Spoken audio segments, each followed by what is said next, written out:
Consider the items on the draft order of business contained in document CPOD 2584/26. Under Article 43 of the Rules of Procedure, I can put it to you for your consideration.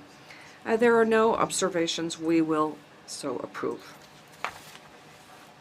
Before proceeding, on behalf of the Permanent Council, we would like to congratulate the President of the Republic of Chile, José Antonio Cast, for his assuming that position on the 11th of March, and we wish him every success in the exercise of his functions. Distinguished colleagues, moving on now to the issues of this session, I would like to ask the Council if they're prepared to grant an exceptional waiver to the time limit of Article 46 of the Rules of Procedure to authorize up to 7.5 minutes for the delegation of the United States to speak on item 2 of the agenda, and up to 12 minutes for the permanent representative of Canada to speak under item 3. As I see no objections, it is so agreed. The next item on our order of business, and in the context of the Week of Francophonie in the OAS established by the General Assembly through Resolution 3024, the Council will be celebrating the International Day of Francophonia, which is commemorated on the 20th of March. In compliance with the mandate and also with care to the request of the delegations in Canada and Haiti, we unite in celebration to highlight the value of multilingualism, cultural diversity, and dialogue as fundamental pillars of our peaceful coexistence in the hemisphere. To begin this celebration, it is my great pleasure to extend my greetings and give the floor to Ambassador Michel Xavier Biang, Permanent Representative of the Organization of International Francophonie to the United Nations. Ambassador Biang, welcome to the Permanent Council. You have the floor, sir.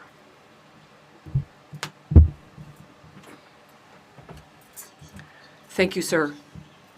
The Permanent Council of the OAS, Excellencies, ladies and gentlemen, ambassadors, it is a source of honor to me to be speaking before this august body.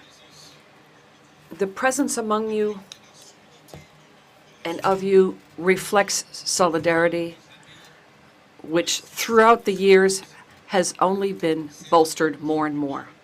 What brings us together, the Organization of American States and the International Organization of Francophonia.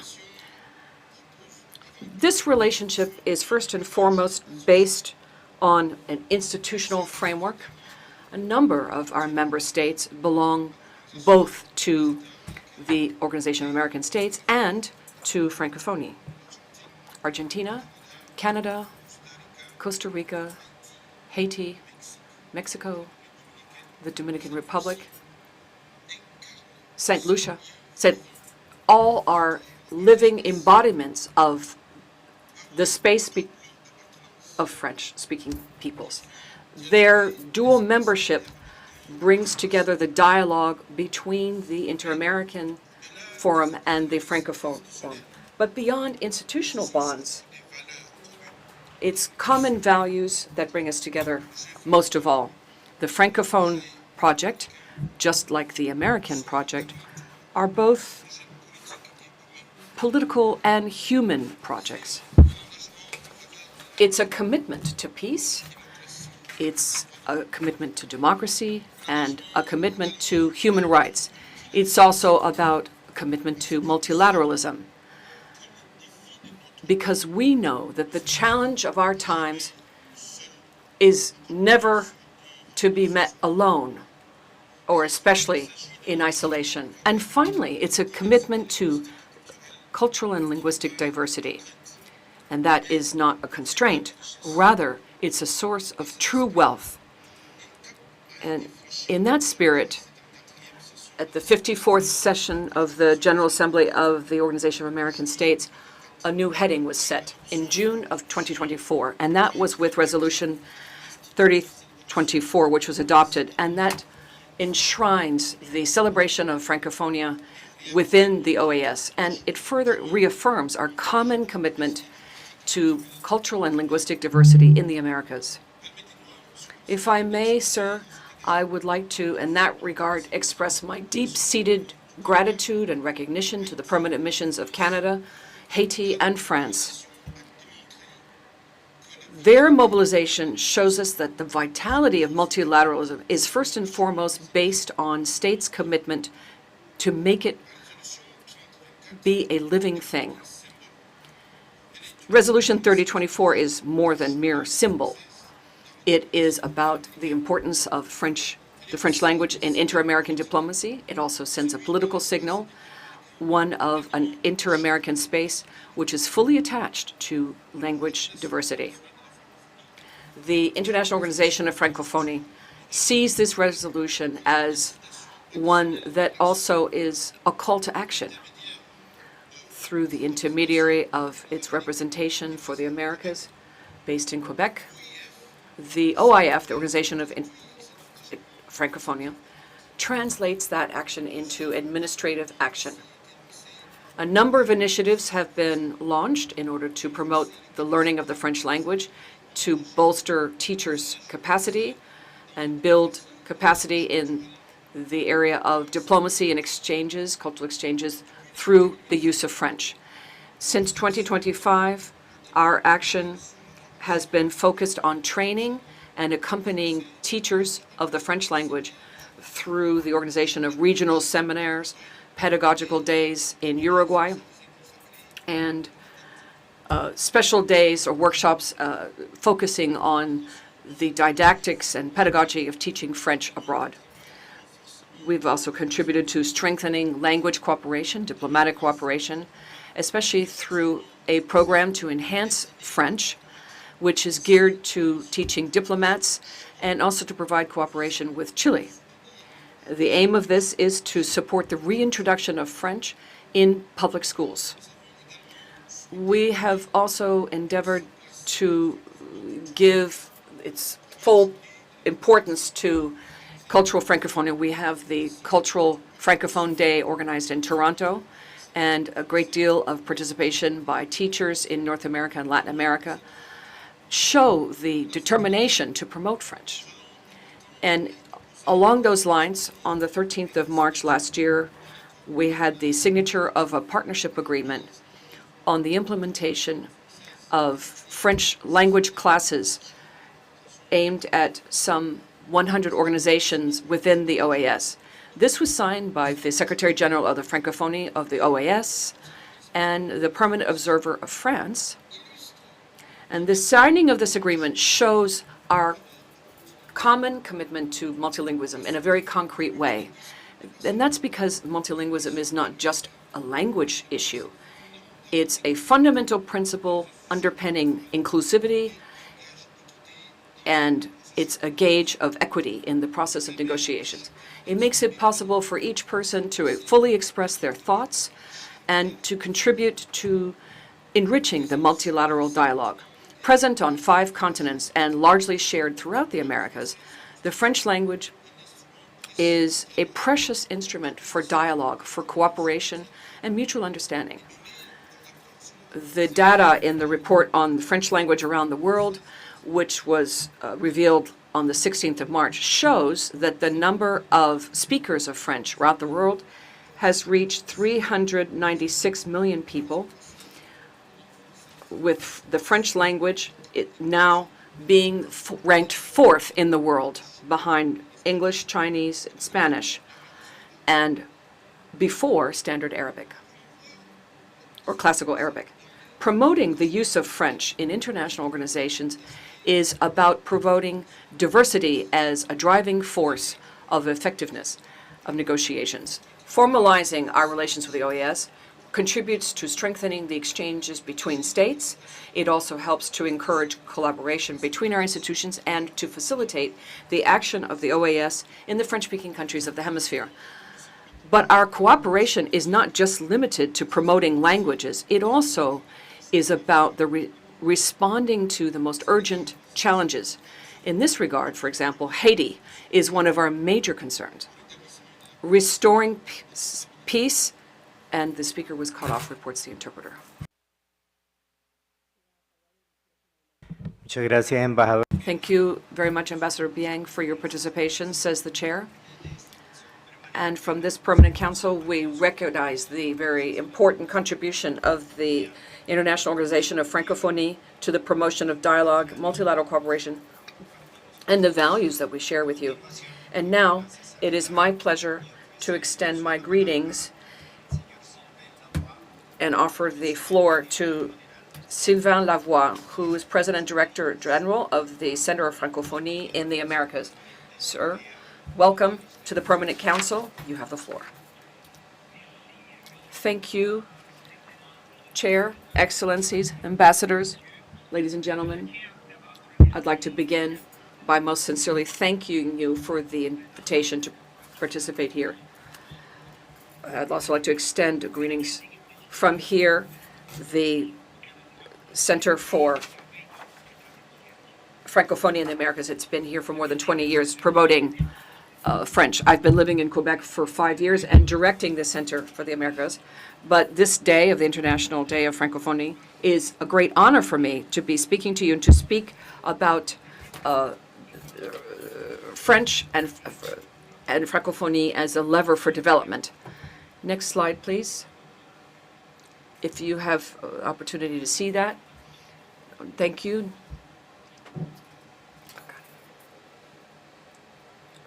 Thank you. Francophonie is present throughout the continent, sometimes discreetly, but strong potential. The Francophonie in the Americas, we see there are 30 million men and women who speak French throughout the Americas and the Caribbean.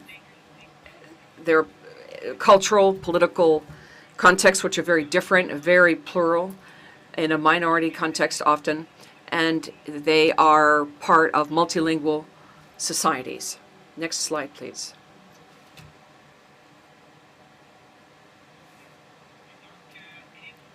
So it is spread over 42 million square kilometers. And the role of the Center of Francophonie is to bring these communities together, to build bridges between territories, between communities, between organizations, between speakers from the community, and to give them a way of bringing people together, those that are the furthest away from each other. Very often communities in one part of the Americas is not linked to communities in other parts of the Americas. So we create bridges so that we can cooperate together. So of course we share common values, and that of course is the strength of this network of French speakers. Next slide, please. So it's a large network for the center, 650 partners, 350 young male and female ambassadors in 27 countries, more than 7,000 participants per year. For example, the Association of French Speakers Teachers of Venezuela, the United States, and many associations in other countries of all the different provinces of Canada. That also includes for the different speakers. Francophonie is not just a language, it's also a cultural network, an educational network, an economic network also. It's a network for exchanges, for influence, and it's a network for development. Next slide, please. So Francophonie, as I said, it's a space of influence. It's one of influence, a space where values are created that's often underestimated by others. But the collaboration of all French speakers, we share common values. So there's a link based on trust. To give an example, we have observed from the center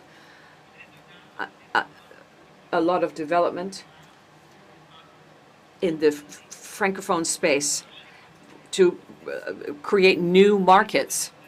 Also collaboration between artists, for example, from different environments and different regions, teachers that share their expertise and are developing skills, and they cooperate in fully transparent manner and cooperate fully with other French speakers throughout the area. And that means that we can talk about a very strong leverage. French speaking as parts of the world is a very strong leverage for development. And in the Americas, the young people are multilingual, they're committed and engaged in our hemisphere.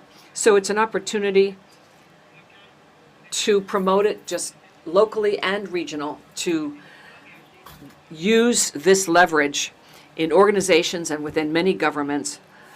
Many of them work in government. They are also agents of development, agents of change, and they're developing skills, and we are all working together with them to create this network and to continue the adventure in that direction. Young people are not beneficiaries of our action. They're actors, actually. They drive the action. They're actors in your countries. They're agents of change, and they're already involved in action. So the training for leadership, for example, is a program for citizen engagement and allows us to see how much the French speakers are a force and how much they contribute to development. By way of example of young people, we see young people working in positions of influence at the political level, the government, in continental networks, in organizations of civil society. Young people, a young ambassador of Costa Rica who's working for the company Pfizer and who is networking with others who use the network the Francophone network, in order to develop their expertise. For you, representatives of the OAS, Francophonie, I would invite you to see Francophonie in your territories, this French-speaking communities. It's a leverage that's underexploited. You could get to know them better and leverage it. Of course, that would include French-speaking young people at the regional level. You could include them in your networks in your countries. It's an invitation to see Francophonie as a partner in development, to support cooperation in the network and with the existing network. And a last call just to say Francophonie is important for our development and for the young people. Young people are a force of transformation, and they're already there doing it. So for me, it's a center for cooperating with you. We have a desire to work with you and support French-speaking young people and to create links with different communities. So betting on the Francophone communities of the Americas is betting on the future of the Americas. Thank you. Thank you. Thank you very much, Mr. Lavoie, for your participation.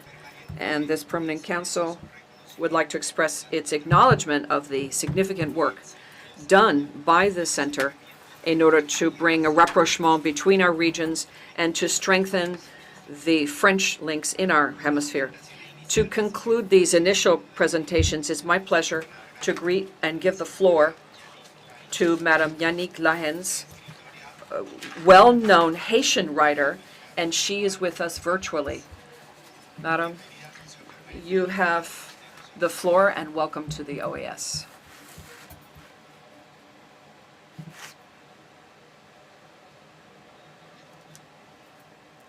Hello. I'll start by thanking the organizers of the OAS for having honored me with the invitation to speak today to celebrate the Francophonie. As I had mentioned during my presentation to the College of France for a class that was called Francophone Worlds in the plural, cultural diversity and various deployment of histories in different countries that make up Francophonia means we need decentralization so that Francophonia can take the full measure of what it truly is. In Haiti, it's been more than 2 centuries now that the Francophone world has been put in place, even before we had a word to say about that reality.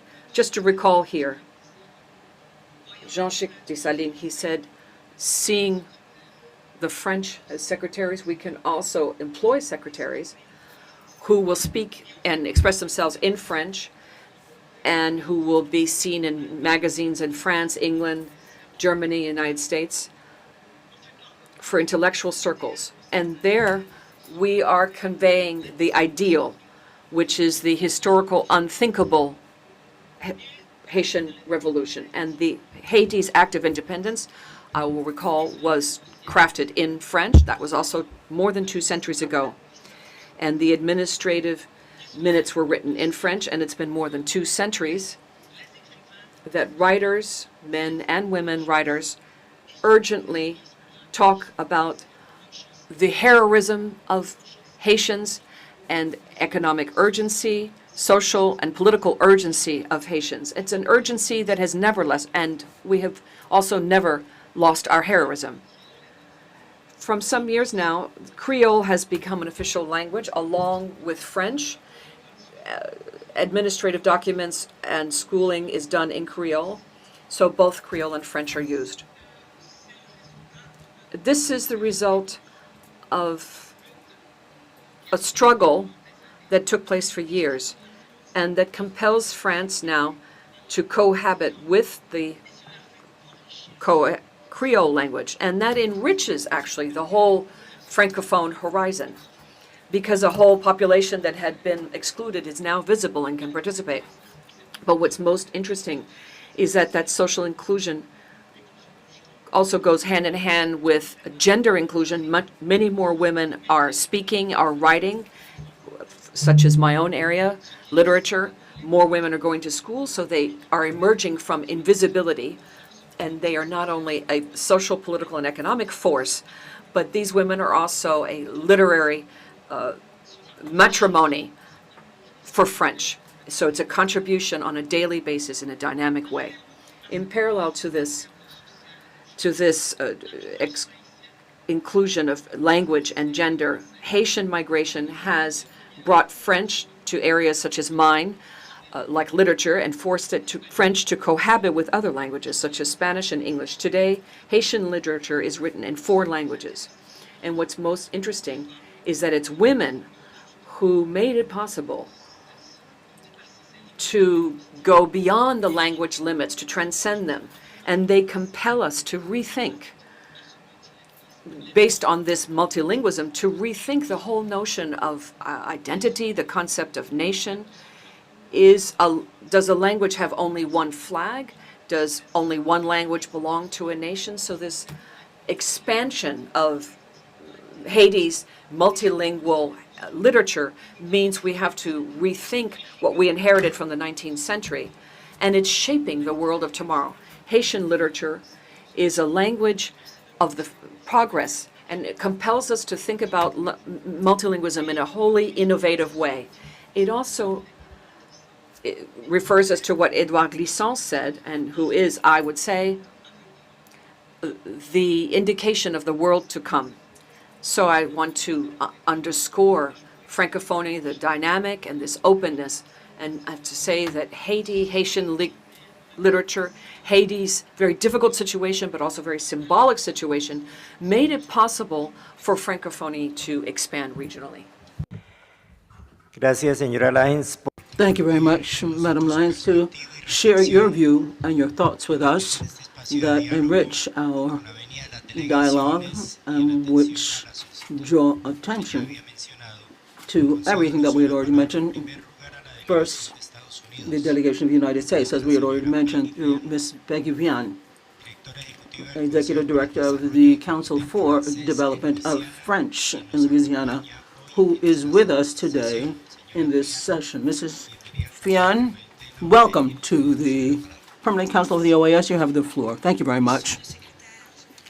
Secretary General, ladies and gentlemen, ambassadors, delegates of the Organization of American States, it's an honor to address you today to discuss the place of the French language in Louisiana and the work carried out by the Council for the Development of French in Louisiana, better known as CODOFIL, especially as part of our commitment to the Francophone world. In English, occupies a unique cultural and linguistic position. For more than 3 centuries, French has shaped the identity of our communities. The language arrived with early European settlers and continued to flourish through the traditions of the Acadians that settled in the bayous, the Creoles in New Orleans, the Caribbean people that escaped the Haitian Revolution, for example, and the African peoples many of them coming unwillingly. Over time, this blending of cultures created one of the most distinctive Francophone regions in the United States. Yet by the middle of the 20th century, French in Louisiana was in serious decline. For decades, children were punished in school for their lack of English knowledge. Entire generations began to lose the language of their parents and ancestors. In 1968, it was time to act, and the Louisiana legislature created the Council for the Development of French in Louisiana to promote, preserve, and develop the use of French in our state. Today, more than 50 years later, that commitment continues through education, community development, economic development, and international partnerships. One of the most significant successes at Codophile has been the development of French immersion schools. Thousands of Louisiana students now learn subjects such as science, math, social studies, and French. These programs allow students not only to become bilingual, but also to develop a deeper understanding of the cultures of the world. Our efforts in Louisiana are strengthened by global cooperation. Each year, teachers from France, Belgium, Canada, and several African countries come to Louisiana to teach. Their presence demonstrates that Louisiana's French heritage is not simply a historical curiosity, rather it is part of a living international network. À cet effet, To this end, we work closely with France, with which we have concluded official cooperation agreements signed every 4 years since 1972. Indeed, the founding president of Codophile, Mr. Jimmy Demengeau, told French President Pompidou during a visit to Paris, quote, "Mr. President, if you don't help us, French is doomed in Louisiana." Relations between France and Louisiana were then strengthened.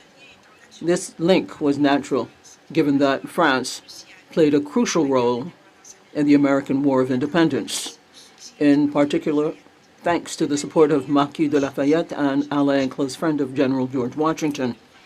In addition, the first French consulate in the United States was established in 1794 in New Orleans, and it is still in operation today, a symbol of the mutual esteem that binds us.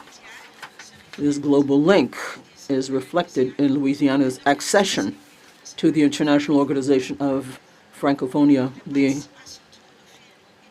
IOF. The participation of Codophile in Louisiana in the IOF summits began with the Hanoi Summit in 1997, and we were guests of honor at several summits until 2012. In 2018, we had the great privilege of becoming an observer member, just like many of you. It is interesting to note that during these meetings, Louisiana is sitting next to Mexico. Thanks to all of this, we were able to formalize our cooperation through agreements with regions such as Nova Scotia, New Brunswick, Quebec, and Ontario in Canada, as well as Brittany in France. We have also partnered with countries such as Belgium and, of course, France. In English. opportunities for cultural exchange and educational collaboration that benefit both Louisiana and our international partners. Maybe more importantly, they open doors to diplomatic and trade opportunities for the next generation of young bilingual students from Louisiana. In many ways, Louisiana represents a meeting point of the Americas. Our culture reflects influences from Canada, the Caribbean, Europe, and Africa. Our heritage language links us to communities throughout the Americas and beyond. By promoting French, we are not simply preserving the past. We are building connections that support cultural dialogue and cooperation across borders. Notre objectif. Our goal at Codophile is simple but strong: to ensure that the French language continues to live and develop in Louisiana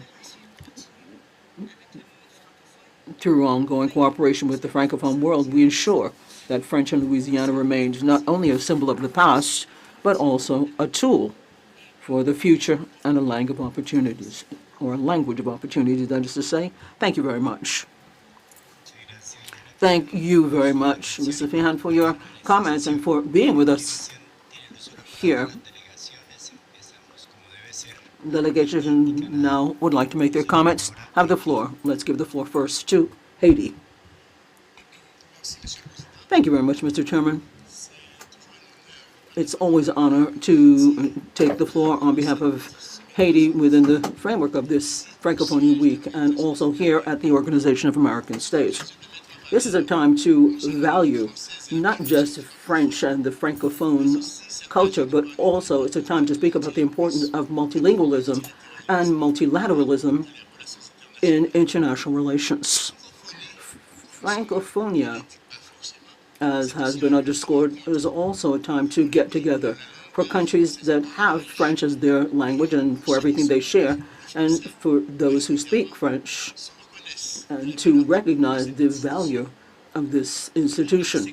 Over and above this linguistic category, it plays a political role as well, bringing people together between member countries of the IOF and allowing a definition of very important questions in world affairs. Haiti is not just a member of the IOF. We have participated in French-speaking language issues in the hemisphere, and it's not by chance that the DG of IOF is located in Port-au-Prince. And I avail myself of this opportunity without overlooking and reminding that French is one of the official languages of the OAS, and to continue to plead for having this language in or center front in what we do. Everybody will notice that increasingly publications in the OAS are translated into French, and throughout the hemisphere we look at French and have it in our meetings. We have to mobilize the necessary resources to improve the situation. Now, undoubtedly, the literary production of Haitian writers is quite abundant. Many are those who are laureates and have got prestigious literary awards, as we heard and had the pleasure to hear today from our colleague. I should also mention the name of René Depetz, and the lycée, Mr. Lambert, Leonard Trio, and Mr. Olivier, and not to mention many others. But Haiti is in the academy and has embraced our compatriots. We share Daniel Lasserrière with Canada. The attachment, this has shown that I should say that Haiti is very attached to the language, and we have circumstances of aforementioned colonialism and slavery, and this created a breach in the history. And I would like to underscore Mr. Yassine, an Algerian, and say that French is our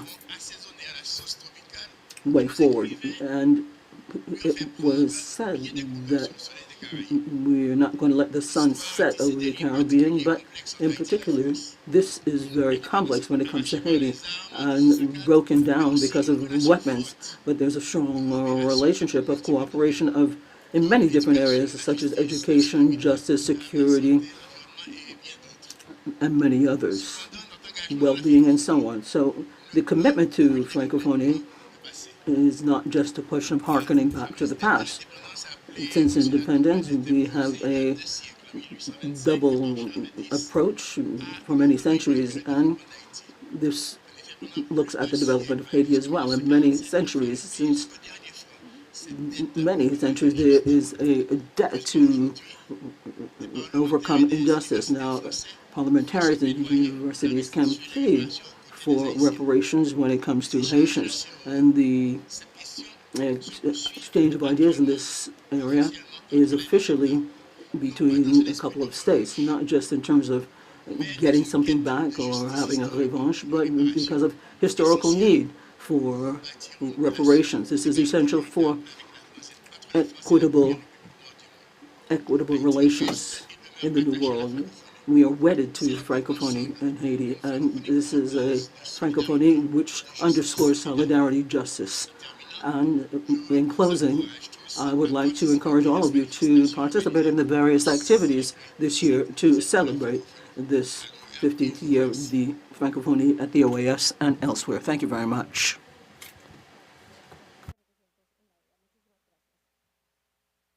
Gracias. Tiene el uso de la Thank you very much. I'd like to give the floor to Canada. Canada is recognized. Thank you very much, Mr. Chairman. I would very much like to actively thank Ms. Peggy Fahan and everyone for their presentations that have underscored the value and the dynamism of French language in the hemisphere.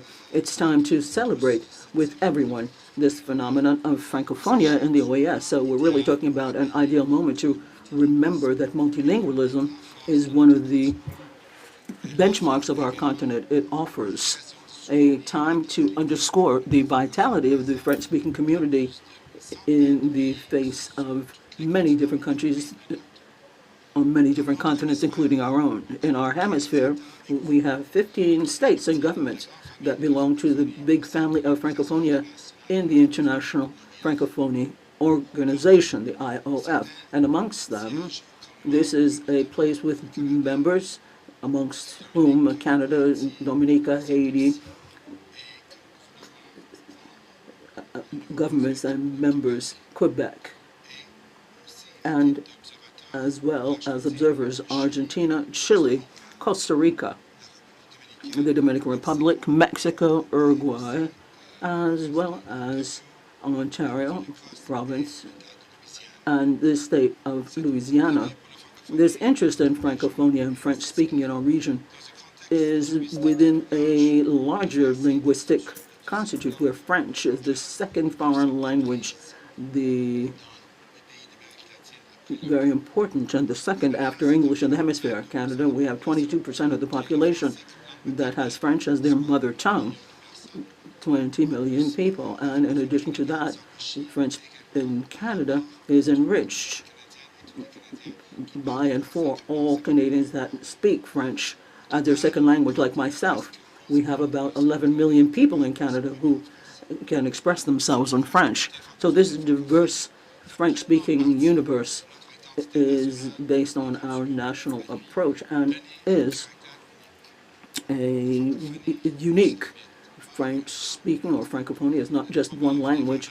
It promotes common values which are very dear to us. These values are translated specifically in the OAS's activities and action, which has to do with promoting peace, democracy, and respect for rights of all people and sustainable development.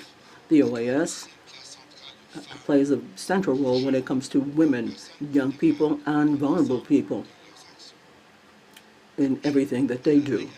And it supports education, training, higher education, and research. All of this is in a view of economic cooperation and sustainable development. And this is joined with these priorities closely linked to those of the OAS. These two things converge into democracy, rights of people, security, and integral development. Altogether, this reinforces regional cooperation and once again gives value to Francophonia in the Americas. So I would like to wish everyone a wonderful celebration of Francophonia. I would like to warmly invite you to participate in the reception for Francophonia, which will follow this meeting today. You can eat Canadian delicacies and see or enjoy a chorus presentation from French and Mon Charette from Quebec. This is our pride and strengthens our ties, drawn together by the same language and a way to get closer to our community. Thank you very much, Mr. Chairman. Thank you very much, Ambassador. Mexico has the floor.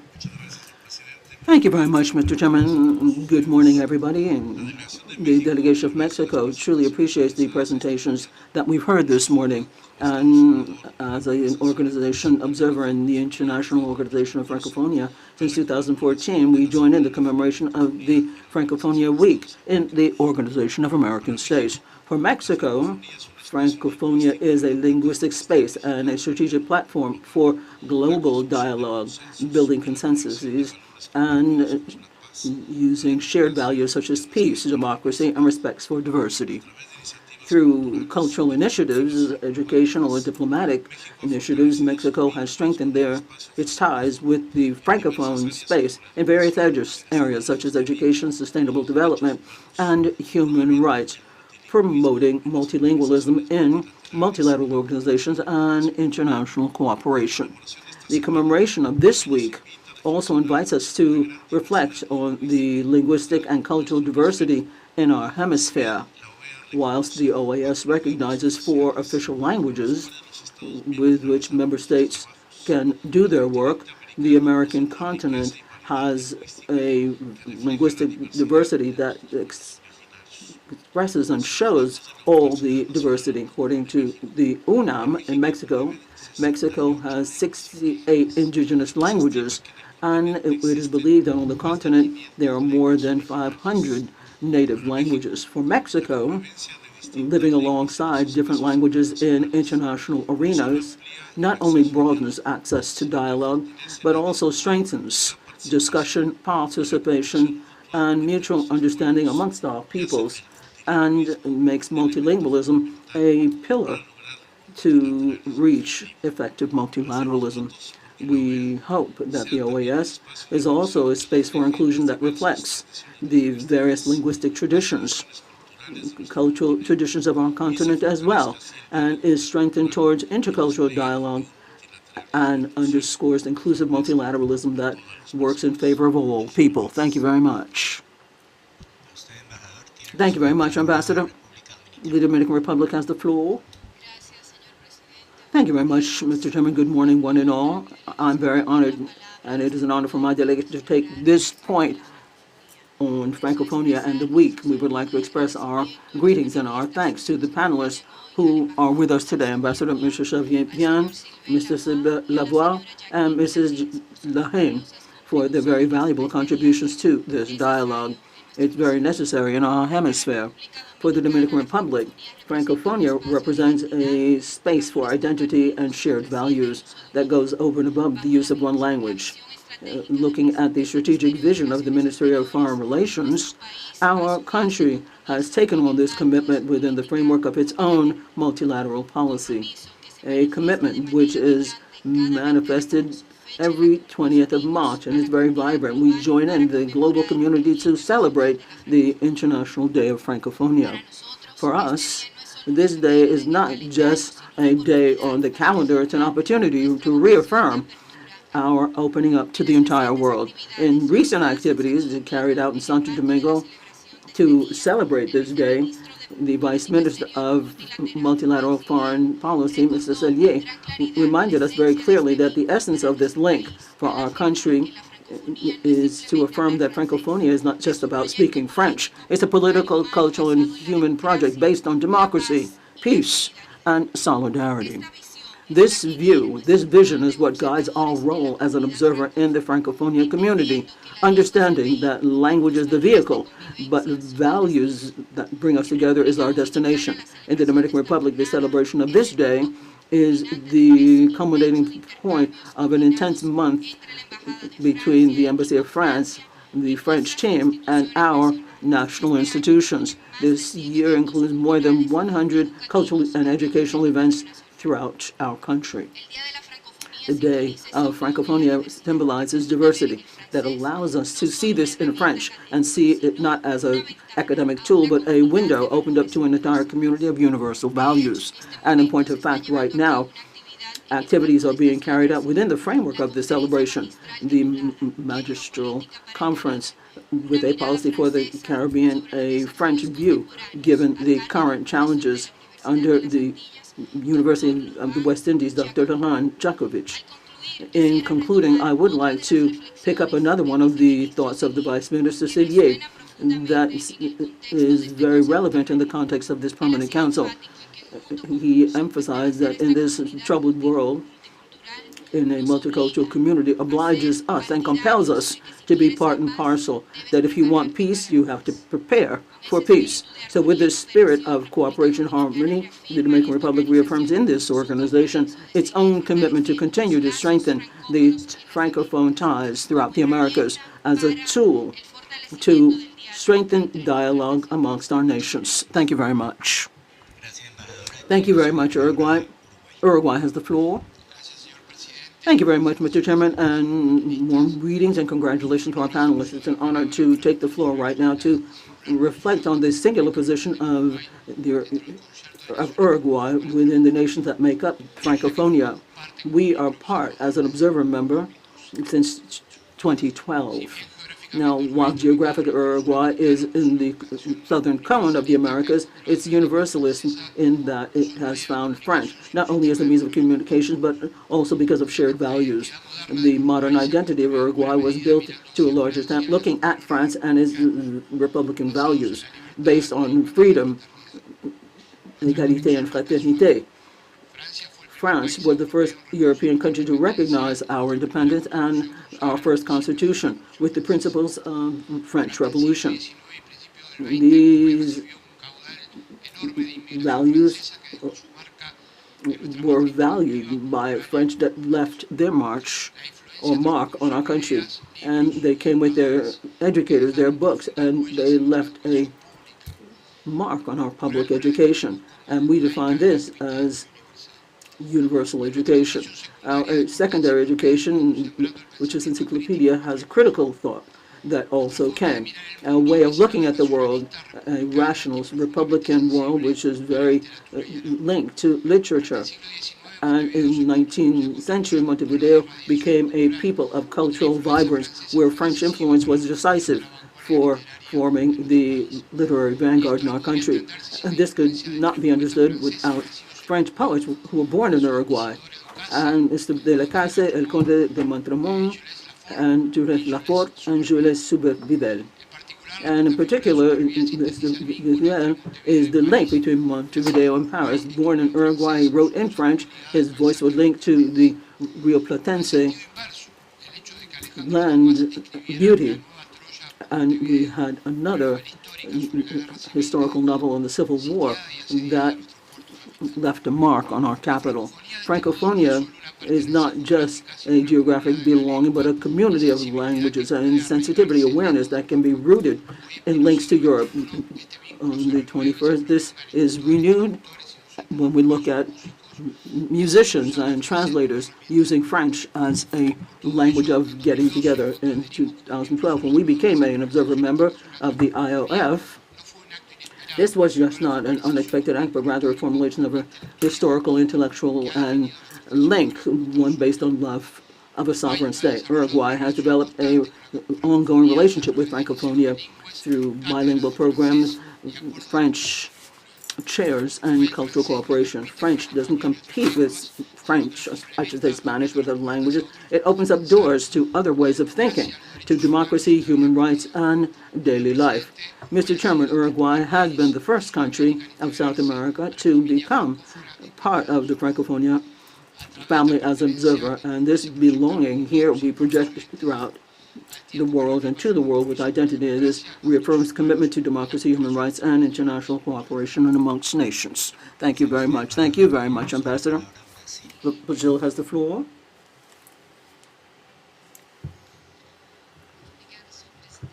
Thank you very much, Mr. Chairman. I would like to thank the permanent missions of Haiti and Canada, as well as the observer mission of France, for the initiative to promote this celebration of Francophonia Week in the Permanent Council. We would also like to thank the panelists for their own thoughts. Brazil is very happy to be part of this tribute. For us, Francophonia plays a very important role in the OAS and contributes very specifically for cultural wealth, history, political treasure trove of our hemisphere. And the topic of this week is particularly relevant. Oftentimes, multilingualism is seen only as a practical administrative issue. but it is much more than that. Multilingualism is an expression of recognition of diversity. It reflects the choice to live alongside this diversity, to value it, and to make it the bedrock of common construction. This is a pillar of multilateralism. Multilateralism is a collective work built for everybody and not a space which marked by the predominance of just a few over all. In this regard, then, respect of different languages is also a way of affirming that all voices are important, that all experiences have value, and that all states should be able to participate on an equal footing of dignity and visibility. In the OAS, this reflection is particularly important. And linguistic diversity and cultural diversity of the Americas is one of the greatest treasure troves this organization has. Spanish, English, French, Portuguese, or Creole, alongside the wealth of indigenous languages and many other cultural expressions of the hemisphere, remind us that our region is not just defined by uniformity, but also by plurality. Mr. Chairman, as a Portuguese-speaking country, Brazil would not want to be remiss in underscoring the promotion of multilingualism in the OAS's work. We defend this commitment, and we feel that it has to be translated concretely through the distribution of documents and valuing of all official language within the organization. In celebrating the Francophonia Week, we have a greater idea that we celebrate, and that is that diversity is not an obstacle to collective action. On the contrary, it's one of the sine qua nons. To recognize the plurality of languages is to recognize the plurality of perspectives and different views that underscore legitimacy and is the force behind multilateralism. Thank you very much. Thank you very much, Brazil. Peru has the floor. Thank you very much, sir. Peru is particularly satisfied to be joining the celebration of the International Day of Francophonia. This date is a worthwhile opportunity to recognize the language and cultural wealth of the French language and its historical contribution to thought, culture, and international diplomacy. Francophonia is much more than just a linguistic community. It's a space for dialogue between cultures, an area for cooperation between peoples, and a link for shared values such as democracy, freedom, the rule of law, and the respect of human rights. In that regard, the French language is important throughout history and played a vital role as the language of diplomacy, of exchanges, and an encounter between place of encounter between different cultures. Francophonia is also a plural legacy that recognizes our societies through language, education, culture, and international cooperation. The presence of French-speaking countries in our hemisphere, such as Canada and Haiti, is a demonstration of the diversity of our hemisphere that enriches our continent and strengthens the ties. In the 20th century, France and its capital, Paris, became the symbolic capital of culture and art, generating writers and artists, Peruvian artists in the region, and other artists with universal projection in their works of art. In the case of Peru, I'd like to highlight César Vallejo, one of the great artists that lived in Paris in the last years of it and developed a significant part of his work there. His presence in the French capital is an important symbol between the links between his country and mine, and the importance of modern culture and art. In that intellectual exchange, we also have the poet Blanca Varela, who lived in Paris after 1949 and actively participated in the links culturally with Octavio Paz, Paul Sartre, and others with whom she frequented.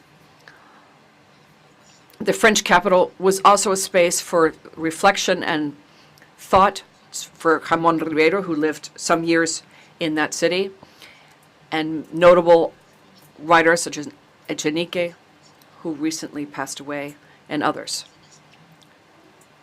Also, the Nobel Prize of Literature for Peru from Mario Vargas in April will have died a year ago, and whose work was extensively recognized in the French-speaking world and was included in the Académie Française of Language in 1993, and making him the first non-French speaker to accede to that prestigious institution.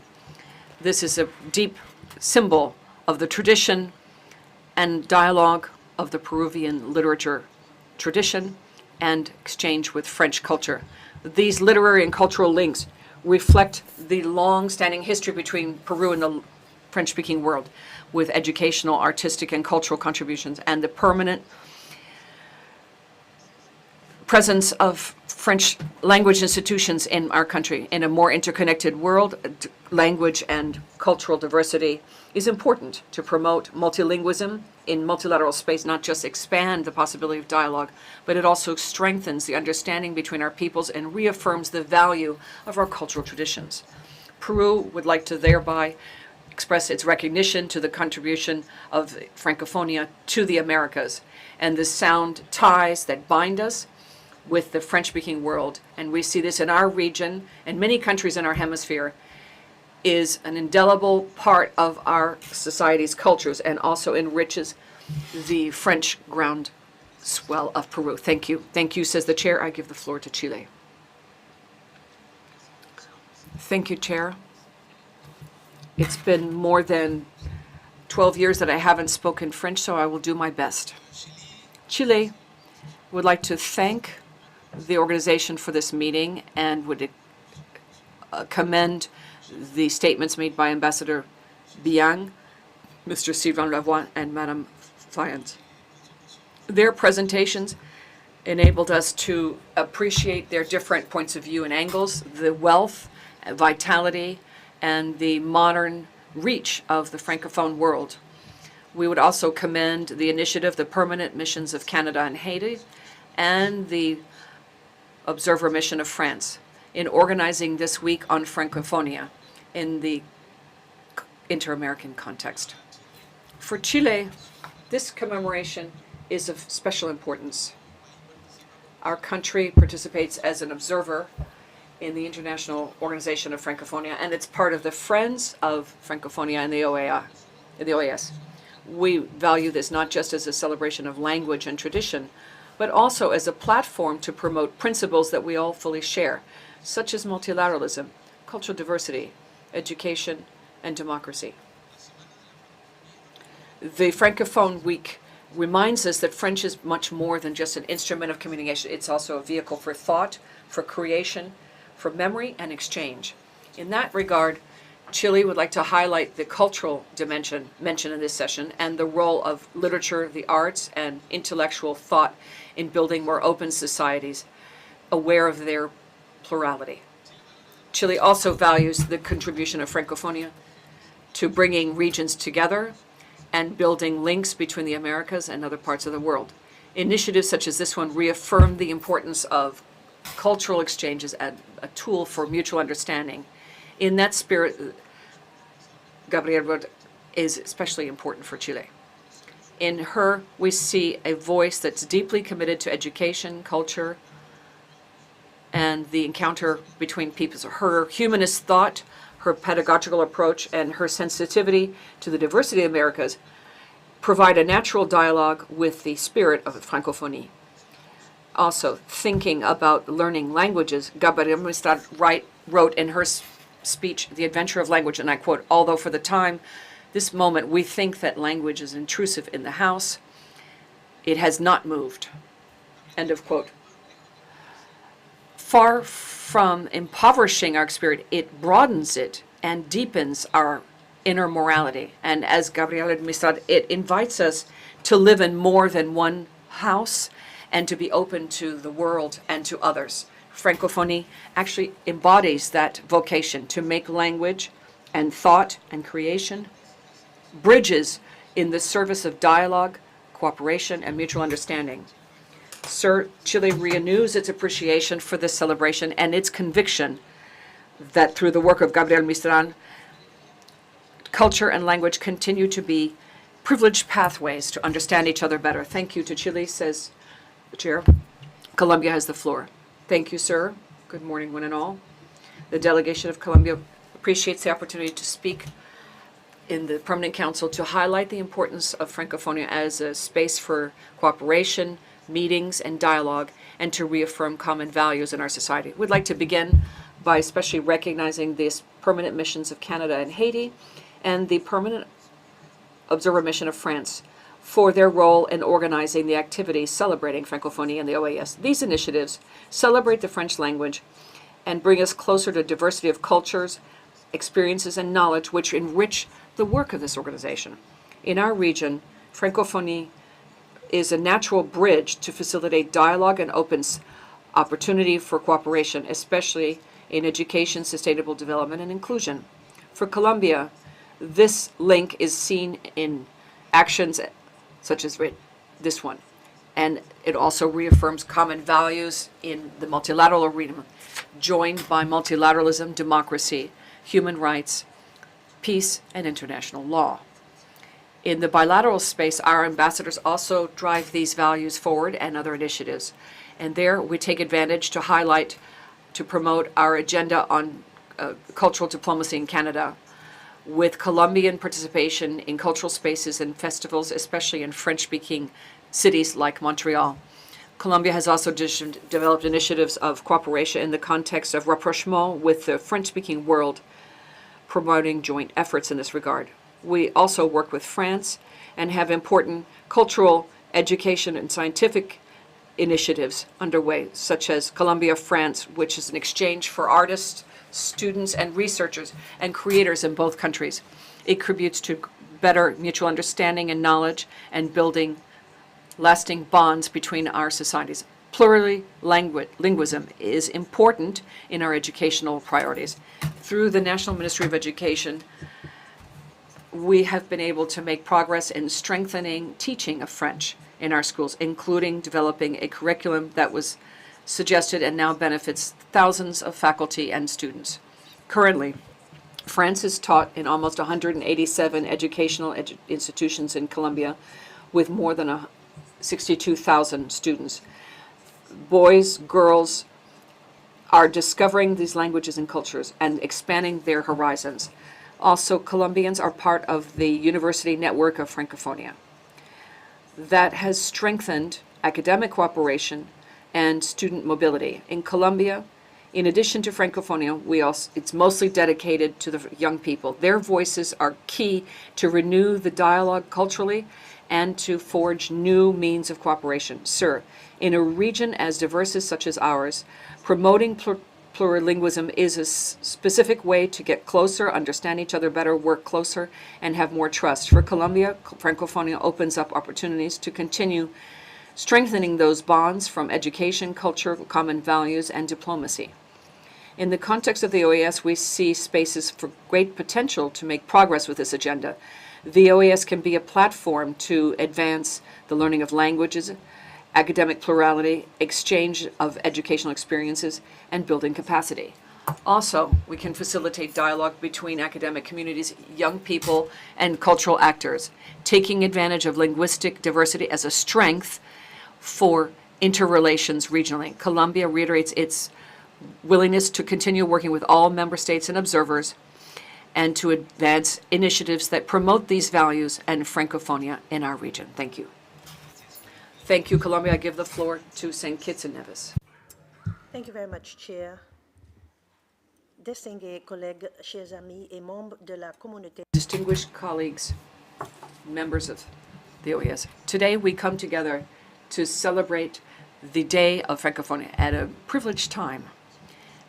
It's privileged not just to recognize a language, but also to recognize common commitment to communication, culture, and cooperation, communication between peoples. I address my warm congratulations to all those who advance and practice the French language. It's a language which for many years has been one of tradition and ideas. If I may, I would also like to address my special congratulations to His Excellency the Ambassador, the Permanent Representative of France to the OAS, and our distinguished colleagues, the ambassadors of Haiti and Canada to the OAS. I'd also like to congratulate the teams from their missions that are very devoted and for their commitment to promoting dialogue and Francophonie, which very much strengthens the ties between our countries and within our hemisphere. French is much more than just a means of expression. It's an open door. And thanks to French, we create friendships, we deepen cultural understanding, and we favor enriching exchanges between peoples and generations. To speak French is to participate in a worldwide community which is dynamic and that celebrates diversity while at the same time cultivating mutual respect. Language has the power to bring us together. It makes it possible to listen, to learn, and to appreciate others' perspectives. In diplomacy, in education, and in daily life, the ability to communicate through cultures strengthens cooperation and promotes goodwill. Citizens around the world who are the best prepared are those that recognize the value of being able to speak to others, those who see language not as a barrier, but as a tool for social development and a path to peace. In a world which is increasingly interconnected, multilingualism makes it possible for us to better understand each other. French, with its long tradition in diplomacy and its reputation as a language of culture and dialogue, provides us with a sound basis to craft partnerships and encourage cooperation. It invites us to remain open-minded and prepared to have a dialogue with our brothers and sisters with whom we share the hemisphere and the world.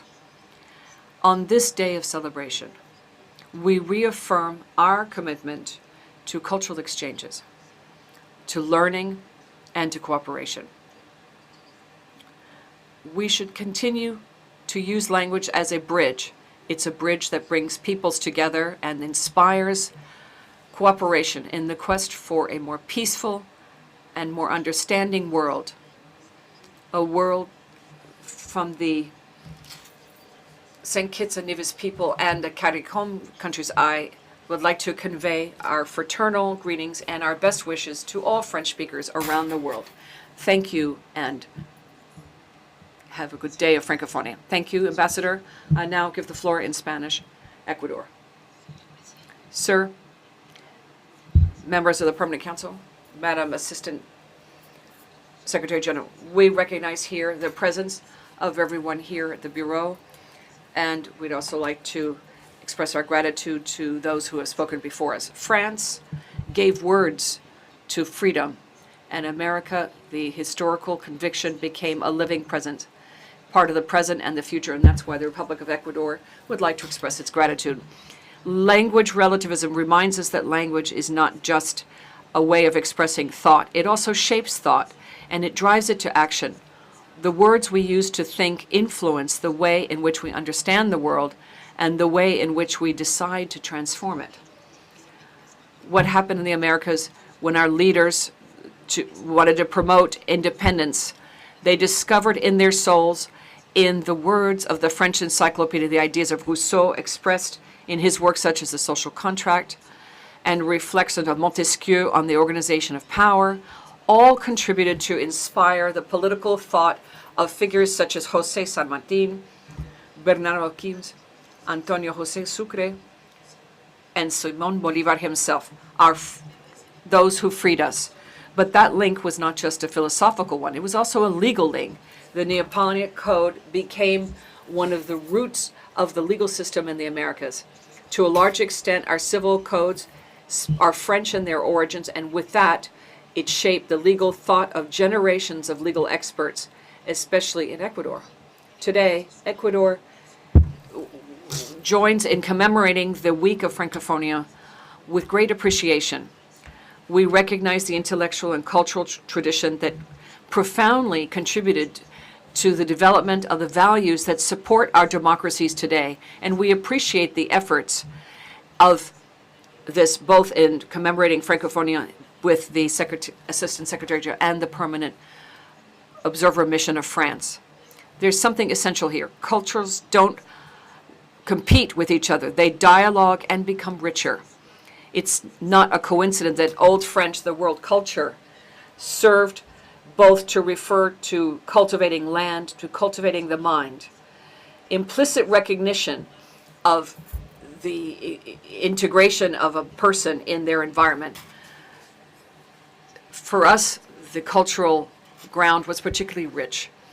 Francophone, Spain, Portuguese speaking, and the indigenous cultures and many others gave way to the plural identity of our societies. From that perspective, Ecuador has been promoting the idea of a culture of integration, which is none other than a worldview that seeks to go beyond the fragmented view of the world and that understands differences should not divide us, but rather contribute to building a more human and broader horizon, committed to peace and understanding the complex realities and meeting the challenges of a world in conflict. Celebrations such as the one that brings us together today are based on that understanding. Multilateralism is built from culture, from thought, and from dialogue between traditions. I conclude with the thoughts of a great person of France, Egad Morin, who reminds us that humanity is not uniformity, but the integration of diversity. Ecuador thus reaffirms its commitment to a region so that it can find in that cultural diversity a bridge. We advocate for a bridge, a source of dialogue, cooperation, and integration of our peoples, and not as a source of separation. Thank you. Thank you, Ambassador, says the chair. I give the floor now to El Salvador. Thank you very much, sir.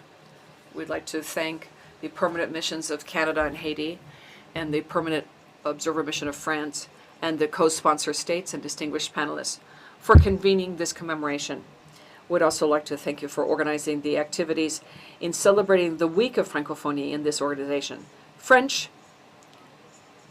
is present and evolving in the region and in the world. It's a language that's spoken on all 5 continents, and so we celebrate the diversity and language diversity of the French-speaking world and would like to see its use growing as a legacy of international diplomacy. For the Americas, it's a bridge between culture of the French-speaking peoples and the region, promoting diversity of cultural expression. And the French-speaking network also promotes peace and democracy, supports education, training and research, and develops economic cooperation. For the OAS, with 4 official languages, we see these efforts reflected in dialogue and cooperation, which is developed with Canada, Haiti, and the Permanent Observer Mission of France, through an ongoing and growing exchanges in the common interests of the agenda of the Americas. There are also additional actions which are implemented through the French courses, which are developed through joint efforts between the Permanent Mission of France and the OAS and the Francophonie organization, the OAF, to develop language skills, diplomatic skills, and this in the person of the Secretariat, and promotes exchanges amongst all participants. It would be ideal if it were if these efforts could be reproduced in teaching French in diplomatic institutions throughout member states, countries, to reinforce this educational exchange and exchanges between people. In the context of this celebration, we participate with great enthusiasm in the programmed events and reaffirm our commitment to multilingualism to build a body and a region that's more holistic, that works for harmony and facilitating multilateral diplomacy. Thank you. Thank you, Ambassador. I give the floor to Costa Rica. Thank you, sir. Madam Assistant Secretary General, permanent representatives, observers, and guests, would like to start by welcoming Ambassador Michel Bang, permanent representative of France and the representative of the OIF at the United Nations, and also Mr. Sylvain Lavoie, Executive Director of the Center of Francophonie of the Americas, and Lahens, who accompanied us as panelists. We'd also like to thank all the organizers of this week of events, especially the missions of Canada, Haiti, and the permanent observers of France, Morocco, and all those observer countries in the organization that are part of Francophonia that have participating, including Costa Rica that participated in this process. In honor of this week, I will convey my communications in French, and I do so with great enthusiasm and respect. Costa Rica is very enthusiastic to join in celebrating the Week of Francophonie in our organization. This is an opportunity to honor not just a language, but also a space for dialogue, for cultural diversity, and international cooperation. French is part of history and the daily practice of multilateral diplomacy. Within the inter-American system, its presence reflects the plural nature of our Americas. It reflects the wealth of the cultural, legal, and political diversity of this organization. To celebrate Francophonie is also to recognize the value of multilingualism as a tool to bring peoples together, to strengthen understanding among nations, and to enrich our collective deliberations. I should also like to thank the permanent observer ambassador Céline Justy for her support for the French classes in the Alliance Française, which is aimed at diplomats and members of the Secretariat. And I myself had an opportunity to benefit from these classes. I hope you have noticed my progress in the French language. I would also like to say that Costa Rica, as an observer country of the OIF, reaffirms its commitment to multilingualism, dialogue, and cultural cooperation in our hemisphere. Thank you, Chair, and thank you, one and all. Thank you, Ambassador. I now give the floor to Guatemala. Thank you. The delegation of Guatemala is pleased to join in commemorating the Francophone Week within the OAS. And we would also like to thank the distinguished panelists that accompanied us today. This celebration is of particular importance at a time when multilateralism and the understanding between peoples and respect for cultural and linguistic diversity needs to continue to be guiding principles of our collective action. Francophonie embodies those values: dialogue, cooperation, and the conviction that plurality is a strength for our societies. For Guatemala, a country which is very diverse in its cultural and linguistic composition, this commemoration is of particular importance. Many languages and identities for cultural expression are an essential part of our national wealth, and thus we can value and honor efforts aimed at promoting cultural, educational, and academic exchanges between our nations. It's a demonstration of Francophonie and the importance in our region, and we can see it in the literature specifically. Far from being a distant reference, it has favored the renewal of languages and sensibilities, the circulation of ideas, and the promotion internationally of Latin American authors. In that regard, Guatemala has a number of examples of what embodies the exchange with France, such as the writer Asturias, who is a human and institutional bridge between the countries, whose experience in Paris can be summed up in a revealing image. We were students. Our world was a magical world. Along with him, we also highlight Enrique Gómez Carrillo, who was a fundamental writer in modernism and part of the Guatemalan literary tradition and well recognized. He shows us that Francophonie goes beyond language in order to provide a space for international cooperation and encounters. Through it, we strengthen the bonds between peoples, we strengthen dialogue, and promote forms of exchange that contribute to the rapprochement between different regions and traditions. Guatemala would also like to recognize the very worthwhile accompaniment of France as a permanent observer in this organization and its commitment to strengthening cooperation hemispherically, driven from the OAS. Sir, in a region as plural as ours, to celebrate Francophonie is also to reaffirm that respecting linguistic and cultural diversity not just enriches our societies, but it also strengthens the very basis of democratic coexistence, mutual understanding, and international cooperation, which is more human and closer to our peoples. Guatemala would reiterate its recognition to all member states of the Francophone community for its contribution to dialogue, strengthening civilization, and strengthening multilateralism in our hemisphere. Thank you. Usted, embajadora, tiene el uso de la Thank you very much, Ambassador. Panama has the floor. Thank you very much, Mr. Chairman. The delegation of the Republic of Panama would first off like to warmly greet and thank the comments from Michel Lavier-Guian, permanent representative of the International Organization of Francophonia to the United Nations, and the Honorable Mr. Lavoie, President of the Francophonia Center in the Americas, as well as the distinguished writer Jenny Lahan, whose thoughts have enriched this space of cultural dialogue. The celebration of Francophonia invites all of us to recognize the crucial role that languages play. Culture plays a crucial role in building bridges amongst people.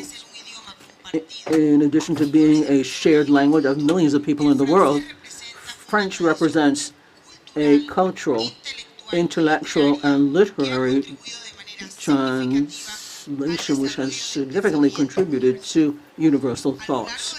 Over the course of time, Francophonia has evolved to be crystallized into an international community that promotes dialogues amongst cultures and exchange of knowledge and cooperation amongst nations. In this regard, then, literature, arts, and Franc-oriented thoughts continue to contribute valuable perspectives so that we can better understand our societies and the challenges that we have to grapple with as an international community.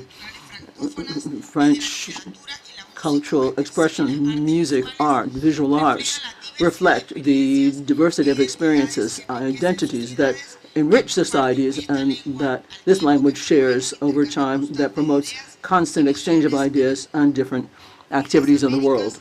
In the activities, Francophonia is part and parcel of the cultural and linguistic wealth that is a feature of our hemisphere. French-speaking communities, particularly in the Caribbean and in North America, reflect as a language and culture and show how they can mutually enforce each other, dialogue, and contribute to shore up our plural identities. In the Americas, the French-speaking communities, particularly in the Caribbean, reflect these languages and dialogue and enrich things. In addition to celebrating the Week of Francophonia, it offers an opportunity to value the wealth of our cultural expressions, the role played by languages, and the construction of links in our societies. Mr. Chairman, dear colleagues, Panama truly deeply values the arenas that promote getting together of cultures, the understanding amongst nations, and recognizes in Francophonia a significant platform to strengthen ties for cooperation and underscore shared values that enrich the hemisphere. In the Inter-American system, at a time when dialogue amongst cultures is more necessary than ever, our country reaffirms the importance of multilingualism and cultural diversity as tools that contribute to tightening ties among states and strengthening our living together in the international and regional community. Thank you very much. Thank you very much, Ambassador. Paraguay has the floor. Thank you very much, Mr. Chairman. The rest will be in Spanish. That's all I know in French.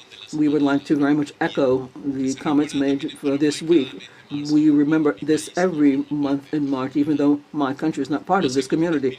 But we say so with a spirit of opening up and recognition, underscoring the value of the French language as a tool for dialogue, understanding, and peoples getting together.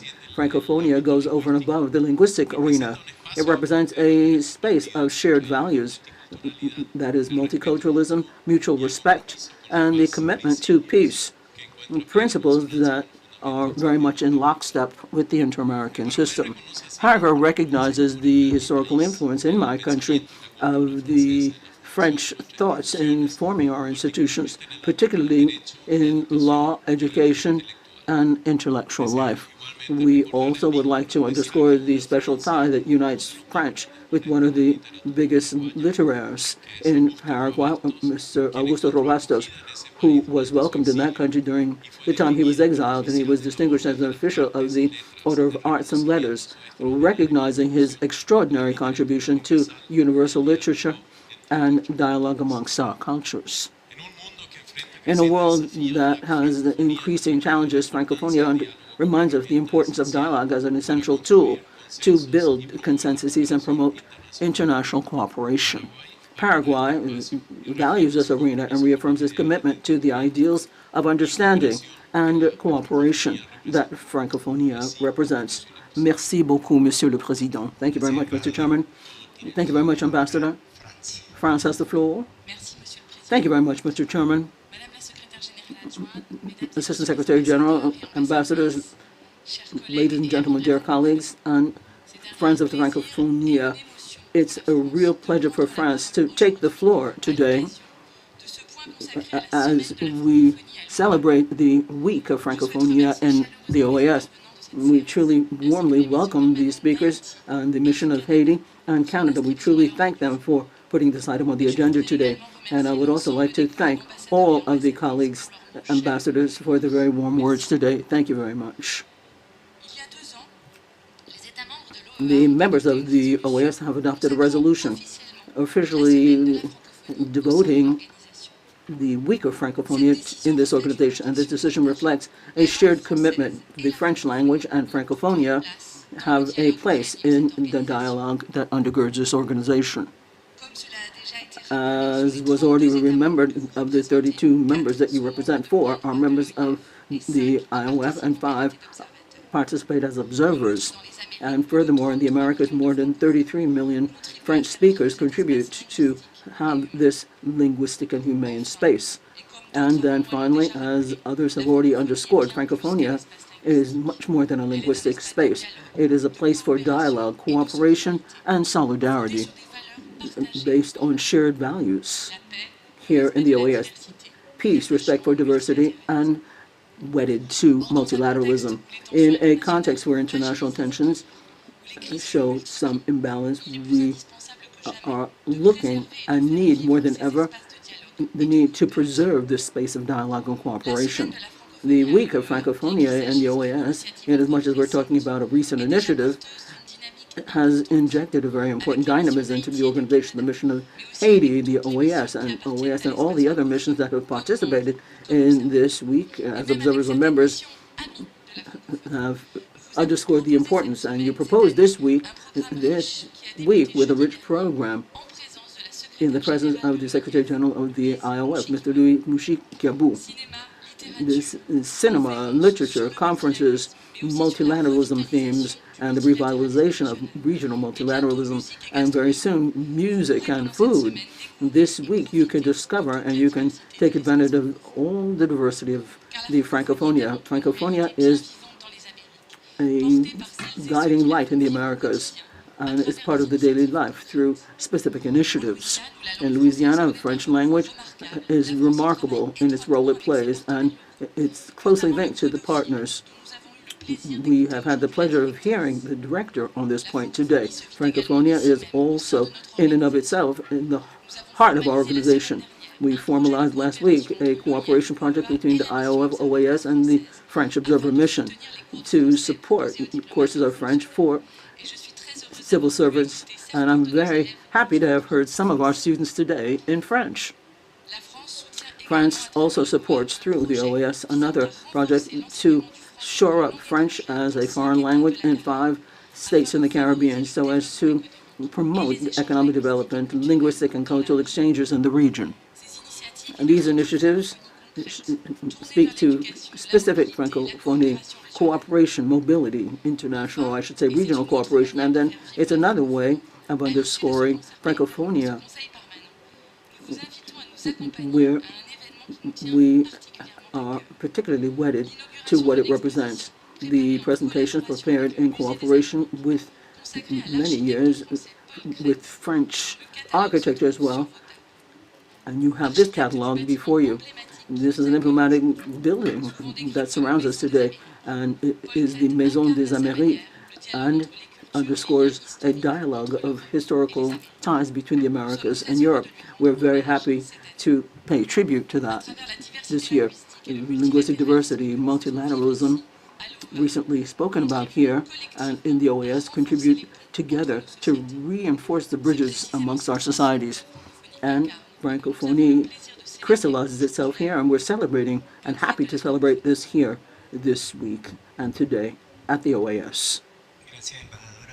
Thank you very much, Ambassador. Morocco. Permanent observer has the floor. Thank you very much, Mr. Chairman. Excellencias, ambassadors, permanent representatives, and dear colleagues. In English. To take the floor in this House of the Americas to celebrate Francophonie Week. Como observador permanente da OEA, as permanent observer of the OAS and an active member of the Francophonia community, Morocco sees this celebration as much more than a linguistic exercise. This is a show of a deep-seated commitment to universal values that we share with member states of this organization: peace, democracy, human rights, and international solidarity. Nonetheless, at this very special occasion, we celebrate diversity, and in my comments, I should like to speak in my language. Morocco plays a very important role, and it's very natural. Our pluralistic identity, African, Arab, and Mediterranean, are part of the wealth that we have and our attachment to Francophonia. Francophonia is a vector of a privileged space with our partners in the Americas. Particularly, we share this linguistic reality in North America and the Caribbean. In the OAS, Morocco favors intercontinental dialogue to shore up the ties between Africa and the Americas, to honor cultural diversity, because this is the wealth that we have, and it celebrates our differences, and then finally to support multilateralism. Your Excellencies, Morocco reaffirms today its willingness to continue to move towards cooperation and understanding, and Francophonia reinforces our common determination to be more solidaire and to move ahead together. Thank you very much. Very well. Thank you. 3024 has been completed, and we would like to thank all the panelists who have been invited for their presentation, particularly Ambassador Michel Xavier Dunk for his presence here, as well as those delegations for their comments and their participation. We also thank delegations of Canada and Haiti, as well as the Permanent Observer Delegation of France for the preparation of the program of activities, and the other delegations that have joined the celebration of Francophonia Week here at the OAS. We should like to invite delegations to continue participating in the activities, including the reception that will take place at the end of this session in the Hall of the Americas. As the next item on our agenda, at the request of delegations of Canada and Brazil, it is the report on the progress made and the remaining challenges in the prevention of discrimination and violence against LGBTI plus persons in the Americas, in accordance with the mandate provided for in General Assembly Resolution 3028. To this end, I am pleased to greet and give the floor, first of all, to Commissioner Jose Luis Caballero Ochoa, Second Vice President and Rapporteur on the rights of lesbian, gay, bisexual, trans, and intersex persons of the Inter-American Commission on Human Rights. Commissioner Caballero, welcome. You have the floor. Good morning. Your Excellency, Ambassador Vargas, Permanent representative from Colombia at the OAS, and president or chair of the Permanent Council. Warm greetings to ASG Lauda Hill, permanent representatives and alternates of member states, observers, and representatives of civil society. This year, I'm very honored to have taken on the rapporteur role for rights of the LGBTI plus community, and I truly appreciate this Permanent Council invitation to present an overview, a report on the progress made and the remaining challenges in the prevention of discrimination and violence against LGBTI plus persons in the Americas. I would also like to seize this moment to recognize the relevant leadership of Canada this last year, having coordinated the core group for LGBTI plus, and also to congratulate Brazil for taking on this coordination in 2026. We're going to continue our work in promoting human rights of this group in the organization. For 12 years, up and running, the rapporteurship on the rights of LGBTI plus persons has been consolidated as a pillar of the work that the Inter-American Committee does. And during this time, they have 3 thematic reports that have been written, held more than 80 public hearings, developed different capacity building opportunities, and has had a permanent monitoring that annually is reflected in the report in Chapter 4A. The historic decision of the IACHR in establishing this rapporteurship clearly reflects its commitment to equality and non-discrimination. In the strategic plan 2023-2027, the rapporteurship will prioritize this strategy: prevention against violence, access to justice, and access to rights without discrimination.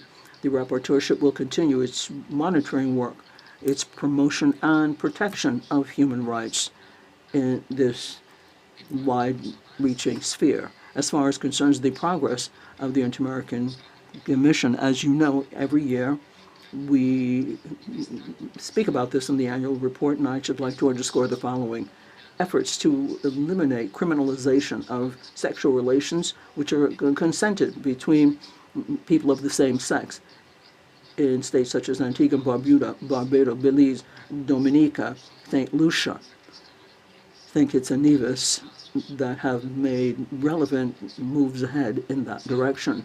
We have brought in, secondly, recognition of equal marriage in at least 10 states in the region, in keeping with Advisory Opinion 2417 of the Inter-American Court of Human Rights, which consolidated very clear-cut standards on protection of families. With regards to gender identity, states such as Argentina, Bolivia, Brazil, Canada, Chile, Colombia, Ecuador, Uruguay, and various entities in the United States and Mexico have adopted legislative frameworks that allow for official documents as a gender form of identity which benefits trans people, non-binary, and various genders. With regards to access to justice, increasingly more states incorporate the gender perspective in administration and in the administration of justice.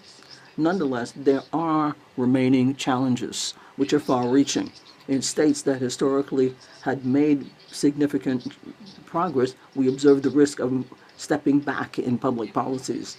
In a recent hearing, we directly heard from victims who, from very early on, subjected to practices geared toward eliminating their diversity, these so-called conversion practices.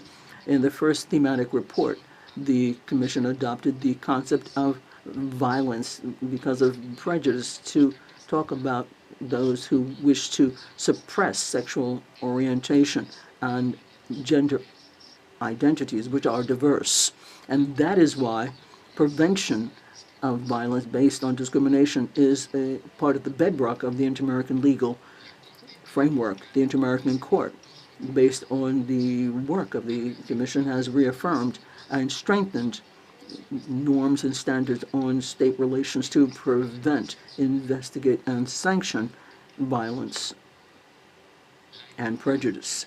Equality and non-discrimination are fundamental principles for the inter-American legal system. And that is why I once again truly appreciate this arena and this space, and I would like to reiterate our willingness to offer technical cooperation to states and to civil society, and to keep a constructive dialogue going with a view to making progress towards a region where all people can fully exercise our rights on an equal footing in conditions of equality. Thank you very much, Mr. Chairman. Thank you very much, Commissioner Caballero. We are very familiar with the work that you've been doing, as well as all of the work carried out by the Office of the Rapporteur in your charge in the promotion and protection of the rights of LGBTI plus people in the hemisphere. Now I should like to give the floor to Ambassador Stuart Savage, Permanent Representative of Canada and Coordinator of the OAS LGBTI Core Group. Ambassador Savage, you have the floor for up to 12 minutes. Thank you very much, Mr. Chairman. In English. OAS LGBTI plus core group covering Canada's chairship and coordination 2024-2025. Across our hemisphere, we are witnessing the resurgence of anti-rights narratives, often amplified by misinformation, xenophobia, anti-Semitism, and intolerance. These trends remind us that the defense of human rights remains inseparable from the defense of democracy itself. When discrimination or exclusion is normalized, democratic institutions themselves are weakened. For the LGBTI plus communities and individuals across the Americas, the challenges remain concrete and urgent. According to regional monitoring organizations, the Americas continues to record the majority of all murders of transgender people globally. Surveys conducted across our region consistently show that large percentages of LGBTI plus persons experience discrimination in employment, housing, and access to services. The digital environment has created new challenges as well. Online disinformation and harassment have become powerful tools used to stigmatize diversity, undermine democratic debate, and silence human rights defenders. In this context, the work of the OAS LGBTI plus core group remains deeply relevant. Over the past year, our work has been guided by two principles. First, to reinforce the implementation of commitments contained in the Human Rights Omnibus Resolution of the General Assembly.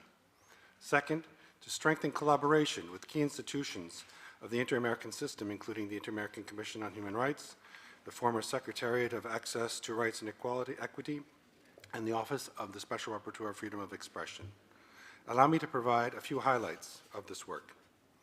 One of the core group's priorities during this period was to broaden the conversation on equality by highlighting its relationship with economic development. In January 2025, the core group convened an event specifically dedicated to examining the links between LGBTI plus inclusion and economic growth. Participants included experts, policymakers, and civil society representatives from North America, Latin America, and the Caribbean, who examined how discriminatory barriers limit participation in labor markets and reduce economic productivity. The message from the dialogue was clear. When societies exclude talent, they weaken their own development. When they include it, they unlock full potential. Another major priority for the core group was advancing dialogue on decriminalization, particularly through public education and regional exchange. The core group facilitated several discussions focused on memory, reconciliation, and social change. A screening of the film The Fruit Machine, hosted by the Embassy of Canada, revisited Canada's own history of discrimination against 2S LGBTQI+ public servants and the process of apology and reform that followed. The core group also convened a discussion on public education campaigns supporting decriminalization. Speakers from Canada, the Eastern Caribbean, and Colombia shared experiences on how public dialogue and educational strategies can shift social attitudes. These structured dialogues brought together individuals from diverse backgrounds to foster empathy and reduce prejudice in communities where inclusion remains a difficult situation. Participants emphasized the sustainable reform requires collaboration between governments, civil society, educators, and the media. A third area during this period was to elevate intersectional perspectives, particularly the experience of transgender people and indigenous LGBTI+ communities. The core group hosted a session dedicated to gender and sexual diversity. Experts and policymakers from Canada, Mexico, Colombia, Argentina, and Costa Rica shared their experiences on legal gender recognition, health care access, and culturally grounded understandings of gender identity. These exchanges highlighted how colonial legacies disrupted Indigenous gender traditions while also discussing the revitalization of traditions such as the two-spirited identity among Indigenous communities in Canada and the United States and the Muxe identity in Oaxaca, Mexico. In partnership with the Art Museum of the Americas, Canada supported an exhibition, Intersections, showcasing artistic works addressing identity, diversity, and social change across the Americas. A panel discussed that highlighted how art can change dominant narratives and foster empathy across cultures. The core group also addressed the growing impact of misinformation and digital hostility. This work culminated in the core group's flagship event during World Pride Washington 2025. On June 5th, 2025, the core group, together with the Inter-American Commission on Human Rights, the Special Rapporteurship on Freedom of Expression, and others, hosted an event under the title Expression as Empowerment, 2S LGBTQI+ Rights in the Public Arena. Experts from civil society, academia, and international institutions examined how misinformation fuels anti-rights narratives, discussed strategies to counter online hate, while also protecting freedom of expression. The event gathered more than 100 participants and marked the first official OAS event organized as part of World Pride. We were particularly honored to have the Secretary General Albert Ramdin participate in the event. Beyond these specific events, the core group also maintained visibility in the Permanent Council through statements marking Intersex Awareness Day, the Transgender Day of Remembrance, and the International Day Against Homophobia, Transphobia, and Biphobia. Taken together, these activities carried out in 2024-2025 demonstrated the value of the core group as a platform for dialogue, cooperation, and policy innovation within the inter-American system. Democracies are strongest when everyone can participate fully and without fear. Allow me to thank and express deep appreciation as coordinator to the other members of the OAS LGBTI core group for their continued commitment. We also want to thank the many experts, civil society, and human rights defenders from North America, Latin America, and the Caribbean who contributed to their insights and expertise to these discussions. Canada is pleased now to pass the baton of coordinating the group to Brazil for the next year. The following, Mr. Chair, is an OAS core group declaration negotiated in good faith over the last several weeks. Declaration.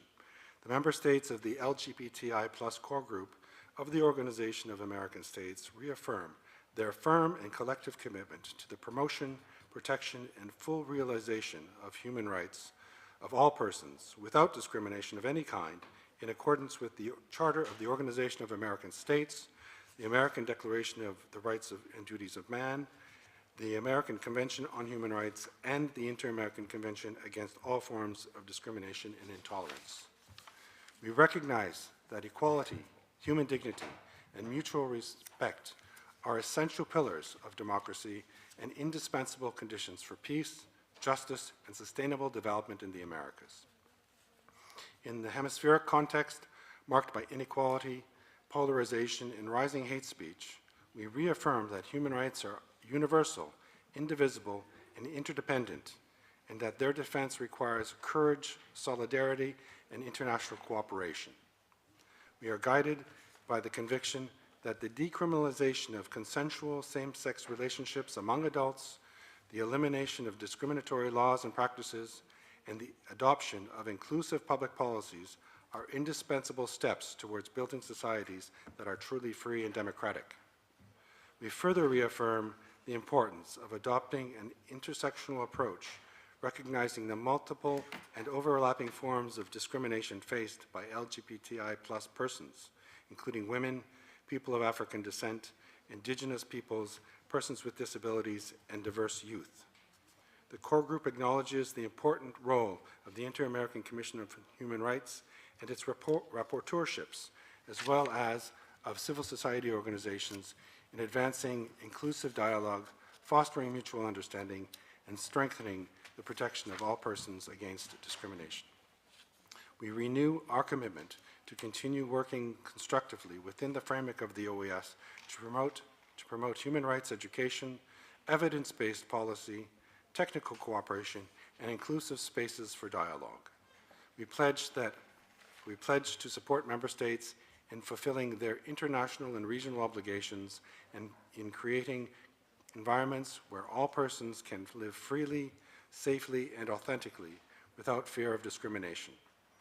In this shared endeavor, we reaffirm that diversity is a source of democratic strength and that the full protection of the rights of LGBTI+ persons represents a tangible expression of the Inter-American system's commitment to justice, equality, and human rights. Merci, Monsieur le Président. Gracias a usted, embajador. Thank you, Ambassador, and we'd like to especially recognize your work at the helm of the group that you're just now leaving and that henceforth Brazil will be chairing. I now give the floor to delegations who wish to speak on this item of the agenda. We first have Chile. Thank you very much, sir. My delegation appreciates the work done by the core group on LGBTI+ to promote dialogue and cooperation. At this time, my delegation will make a statement in its national capacity without adhering to the group declaration. Chile reaffirms its commitment to the promotion, protection, and full enjoyment of human rights of all people without discrimination. This commitment can be seen in the fact that the promotion and protection of human rights of LGBTI+ are a sustained priority in our foreign policy and state policy through several governments. Internationally, Chile has actively participated in multilateral initiatives geared to preventing violence and discrimination due to sexual orientation, gender identity, or sexual characteristics, including its work in the Human Rights Council of the UN. Nationally, Chile has made progress in strengthening its institutional and normative framework to promote equality and prevent discrimination. Amongst the various areas of progress with the law on gender and public entities and decrees to promote respect of all people. Chile also, however, recognizes there are significant challenges remaining in our societies. This is specifically true given expressions of violence, intolerance, and stigmatization, which impacts the dignity and safety of many people. Given the aforementioned, Chile believes that regional dialogue on these issues is important and should take place based on a language that creates consensus and reflects the constructive spirit which characterizes the work of this organization. Finally, Chile reaffirms the fact that human rights are universal, indivisible, and interdependent, and defending them requires courage, standing in solidarity, and international cooperation. Thank you. Thank you, says the chair. I now give the floor to the delegation to Uruguay. Thank you very much, sir. We'd like to thank you for including this item on our order of business and for the very helpful information and the analysis presented by the rapporteur on the rights of LGBTI+. His work continues to be and has been key in promoting the visibility of these historically discriminated against populations and promoting inter-American standards to guide the action of our states.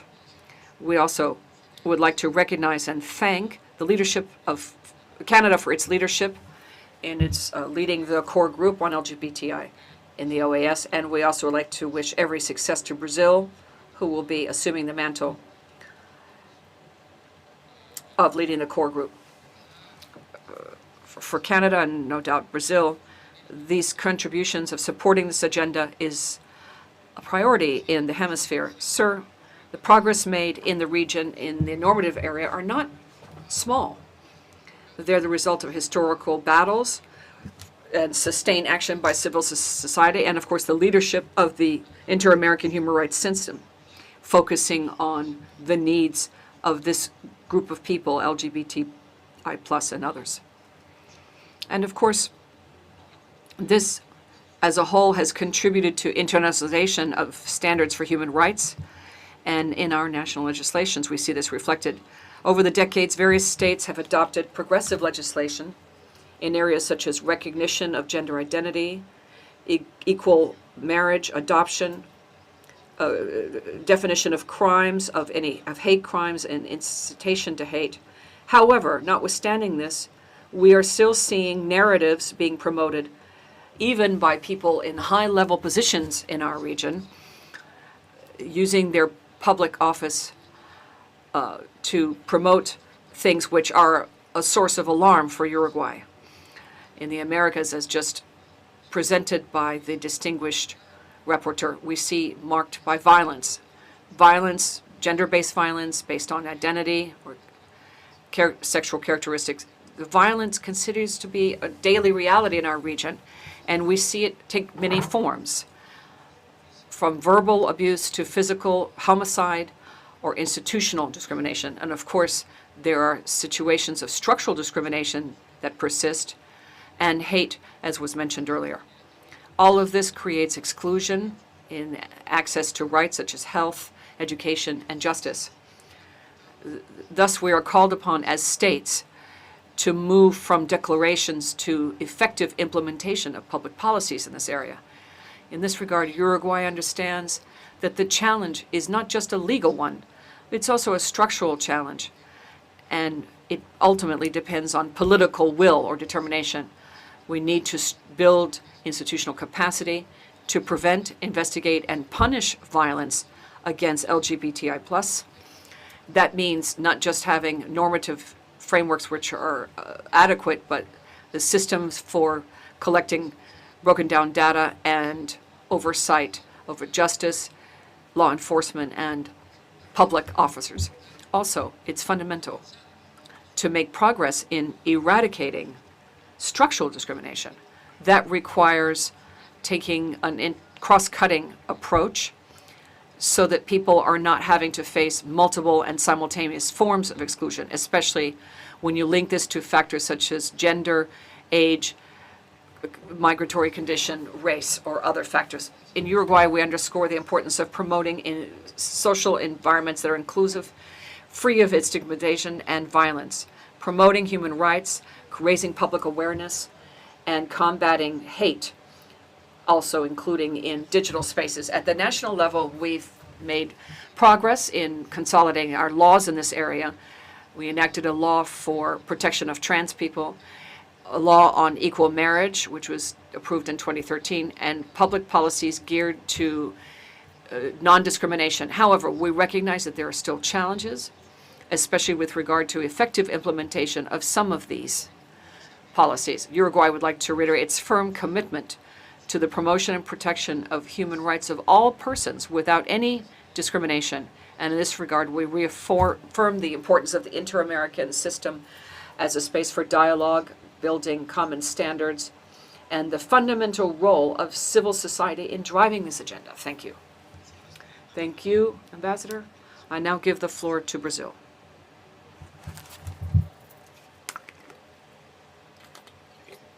Thank you, sir. Would like to thank you for including this item on our agenda today. We'd also like to convey our recognition to José Luis Caballero, the rapporteur on the rights of the LGBTI plus community. We'd like to thank him for his presentation and for his ongoing efforts to promote and protect human rights for LGBTI people. Brazil reaffirms its firm commitment to fight discrimination and violence against LGBTI plus in our region, in keeping with principles of equality, non-discrimination set forth in the Human Rights Declaration and the Charter of the OAS and the Inter-American Human Rights System. Sir, we cannot but recognize the important ground loss in a number of different contexts as it relates to the LGBTI rights. We also see high levels of violence which continue to impact this community. In that context, which is challenging, and Brazil just assumed the coordination of the core group on LGBTI+, following Canada, to whom we'd like to express our gratitude for its excellent work. We take this responsibility with pride and with a high level of commitment based on the conviction that cooperation amongst states in international fora and civil society is essential to promote the dignity and the human rights of all persons. To grapple with the violence and discrimination, it's necessary to recognize the complexity of the various experiences of LGBTI plus people. Often they are exposed to many cross-cutting forms of oppression based on sexual orientation, identity, gender, or sexual characteristics, as well as socioeconomic factors and racial factors. These realities and complex situations require institutional responses that are sensitive to the specific experiences and unique experiences of each group. In Brazil, we have various programs such as shelters for LGBTI+ who are in situations of violence or who have broken with family. These programs have played an important role to provide safe shelter, social support, and coordination with health, care, social assistance, and justice networks.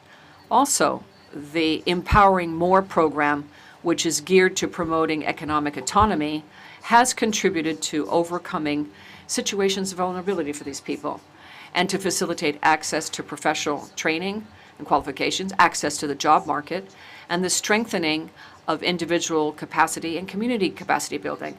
Another important issue refers to programs Living Well to Do More, which is geared to human rights defenders, promoting the rights of traditional and indigenous peoples with initiatives that contribute to identify specific risks that relate to LGBTI plus and health.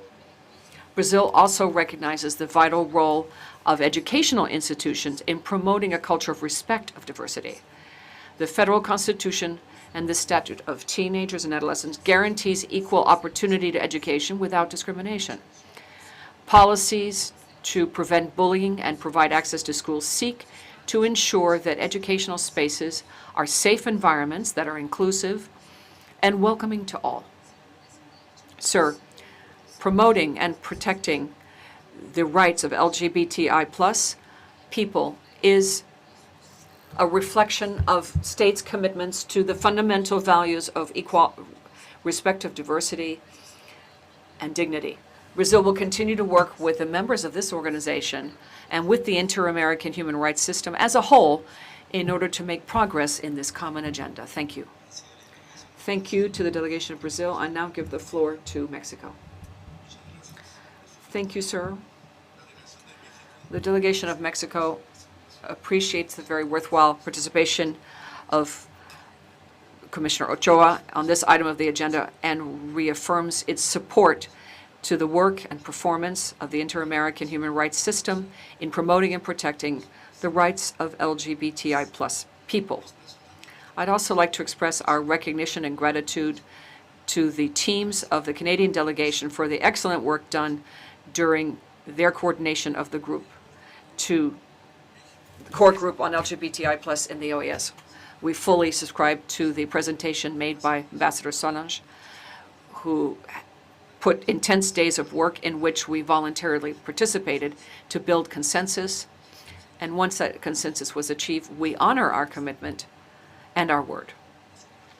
We also are pleased with the commitment expressed by the permanent mission of Brazil to assume coordination of the nuclear group, and we are entirely prepared and available to cooperate with Brazil's team to continue to promote the recognition, respect, and defense of the rights of this people in our hemisphere. Historically, in Mexico, pro-democratic fights were always accompanied by feminist movements, and the LGBTI+ pride has a clear relationship with them. No one is truly free to have access to civil, political, economic, social, and political, and cultural rights and environmental rights if there are groups of people who are deprived of those same freedoms. Also, we guarantee the rights of LGBTI+ people means strengthening the democratic values and culture such as justice, equality, and non-discrimination, respect for pluralism, and solidarity. Mexican society, which inherited millennial cultures, which were also expressed in inclusion and the value of sexo-gender diversity, continues to contribute to the inalienable rights that should be universal, such as the right to free choice of personality, freedom of expression, the right to gender identity, the establishment of societies that live together, and equal matrimony, as well as the right to participate and be represented in all political decision-making spheres, amongst others.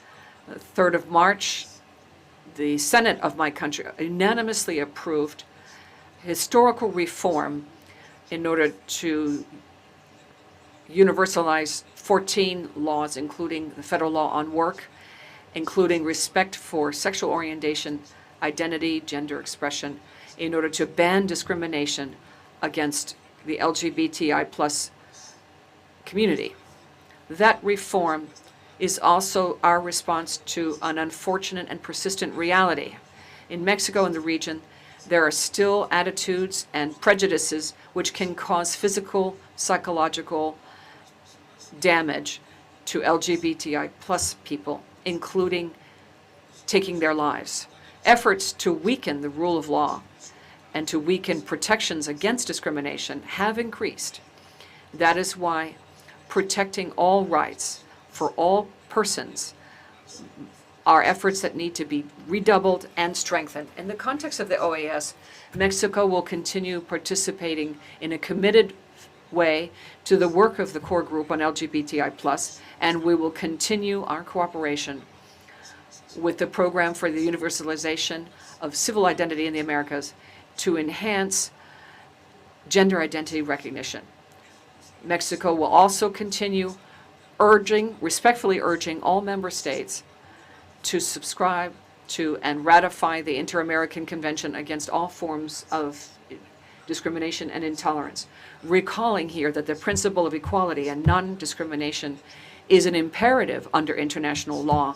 It creates obligations that are binding for an aspiration that we should never lose sight of and lose ground on. Thank you. Thank you, sir.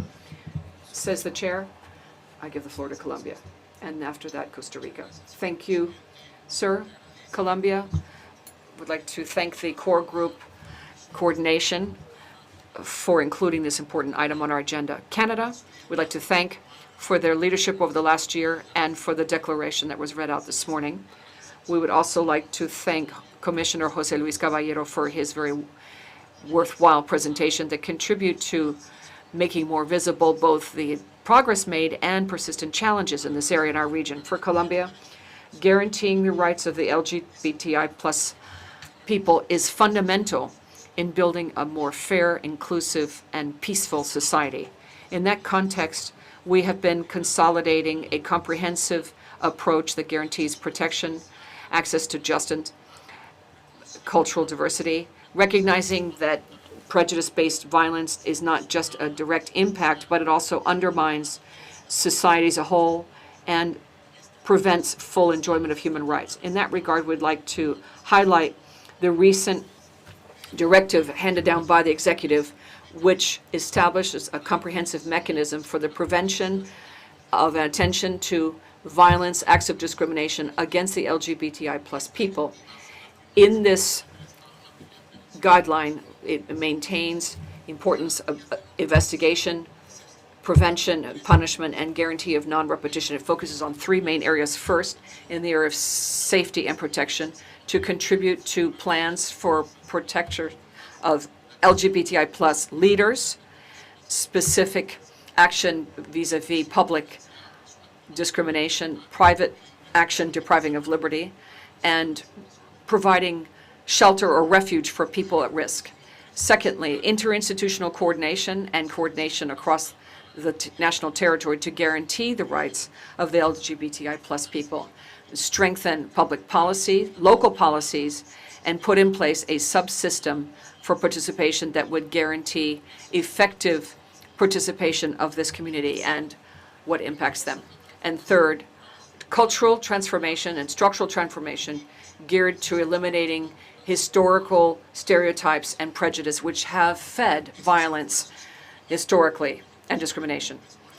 This is along with the recently enacted law, which provides us with a roadmap for concrete action specifically defined to provide for follow-up and participation to advance the guarantee of rights, reduction of violence, and institutional strengthening.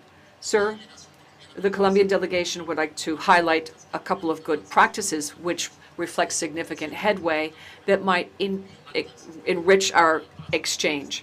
In the context of promoting for peace, we have the Arco Elis project, which recognizes the LGBTQ being recruited into armed flunk and seeking to have a more participatory and approach. We also highlight the special project for peace, and especially the opening of Macro House 11, which recognizes violence as a systematic pattern in armed conflict, which is a precedent which could be relevant internationally. In the area of access to justice, the Attorney General promoted a project to investigate based on prejudice, to stop discrimination, which contributes to combat structural impunity. And we also have a program on promoting access to justice in the various territories by creating safe spaces and coordination amongst institutions and communities. We would also highlight the Truth program, which is based on diversity, making more visible, differentiated attention, and the sufferings, differentiated sufferings of the LGBTI plus community, and guaranteeing non-repetition.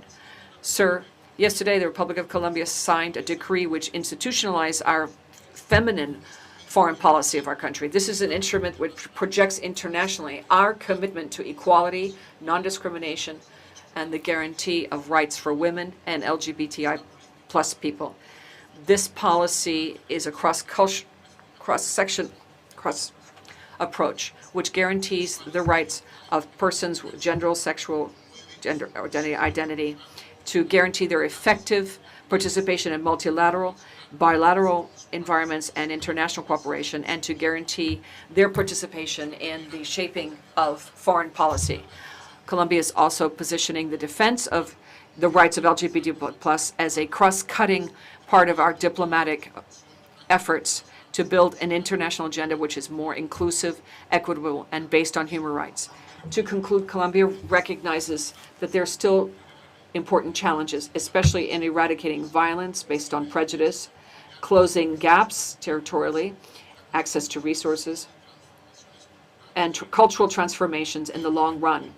That's why we reiterate the importance of strengthening regional cooperation and the exchange of good practices and accompaniment with the Inter-American human rights system, and our firm commitment to the promotion and protection of human rights of this community. And the speaker was cut off, notes the interpreter. Thank you to the delegation of Colombia, says the chair. I now give the floor to Costa Rica. Thank you, sir. I'd like to start by thanking you for the presentations today. I take the floor briefly to just state publicly that for my delegation, Costa Rican, we cannot accompany the declaration read out by the distinguished and beloved ambassador of Canada to the OAS at this opportunity. We just want to state that for the record and thank him for his efforts. Thank you very much, sir. Thank you, Ambassador. I now give the floor to France.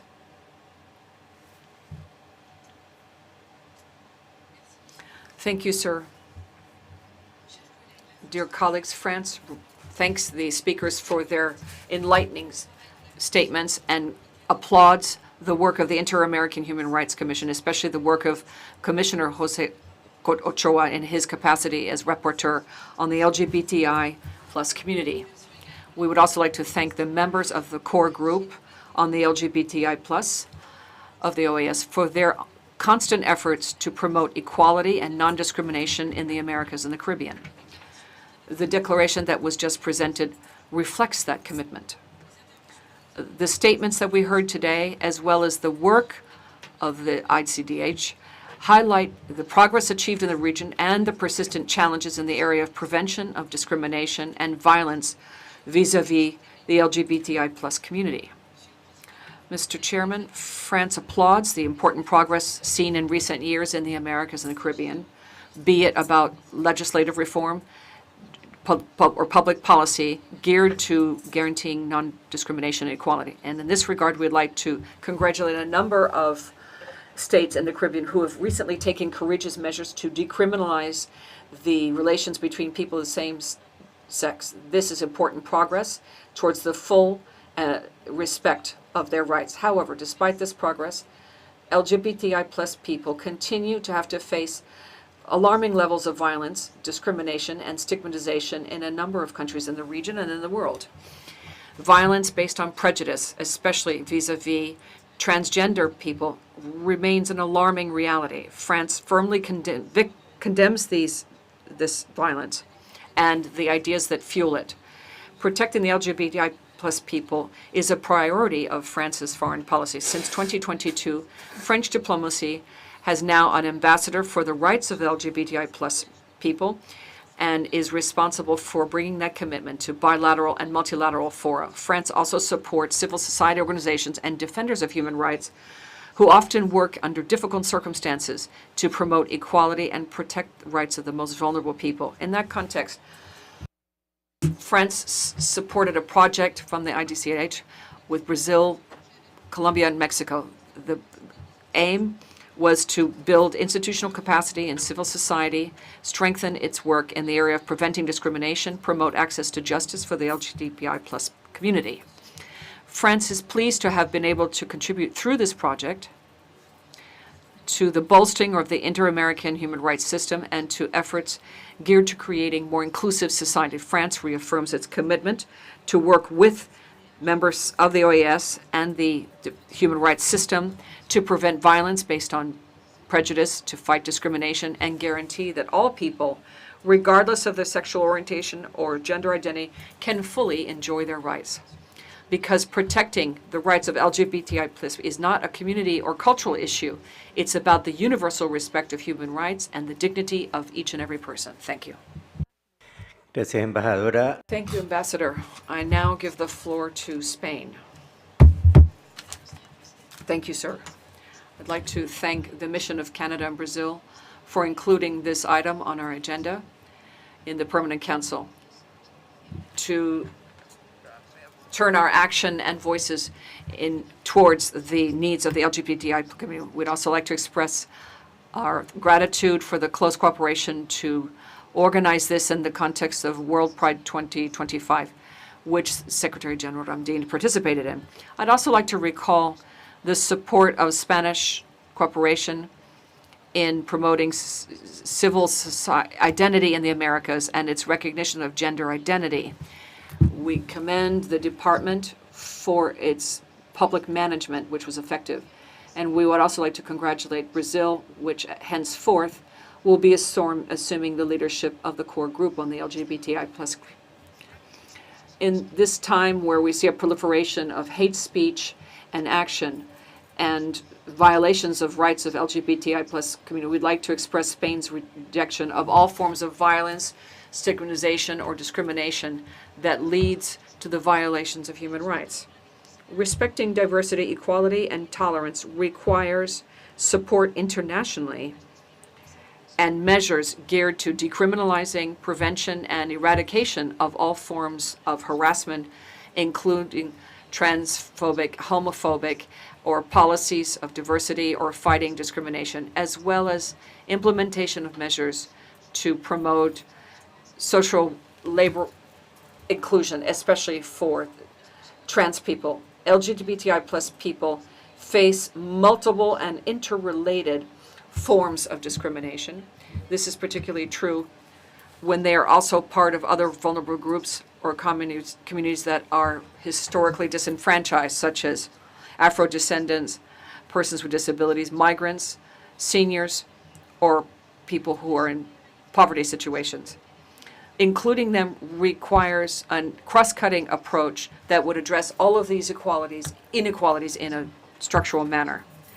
Spain supports all efforts within our borders and outside them to promote access to the rights for the LGBTI people and to eradicate the criminalization of relations of people of the same sex around the world. We would add our voice to that of all states and call upon all states to strengthen this path, to join in our efforts and introduce new efforts that would decriminalize the relations between people of the same sex or punish people for their sexual orientation or identity, gender, criminal persecution of LGBTI plus, and the death penalty are particularly reprehensible, as well as the so-called conversion therapies, which create psychological and physical suffering and pain, and which are clearly discriminatory in nature.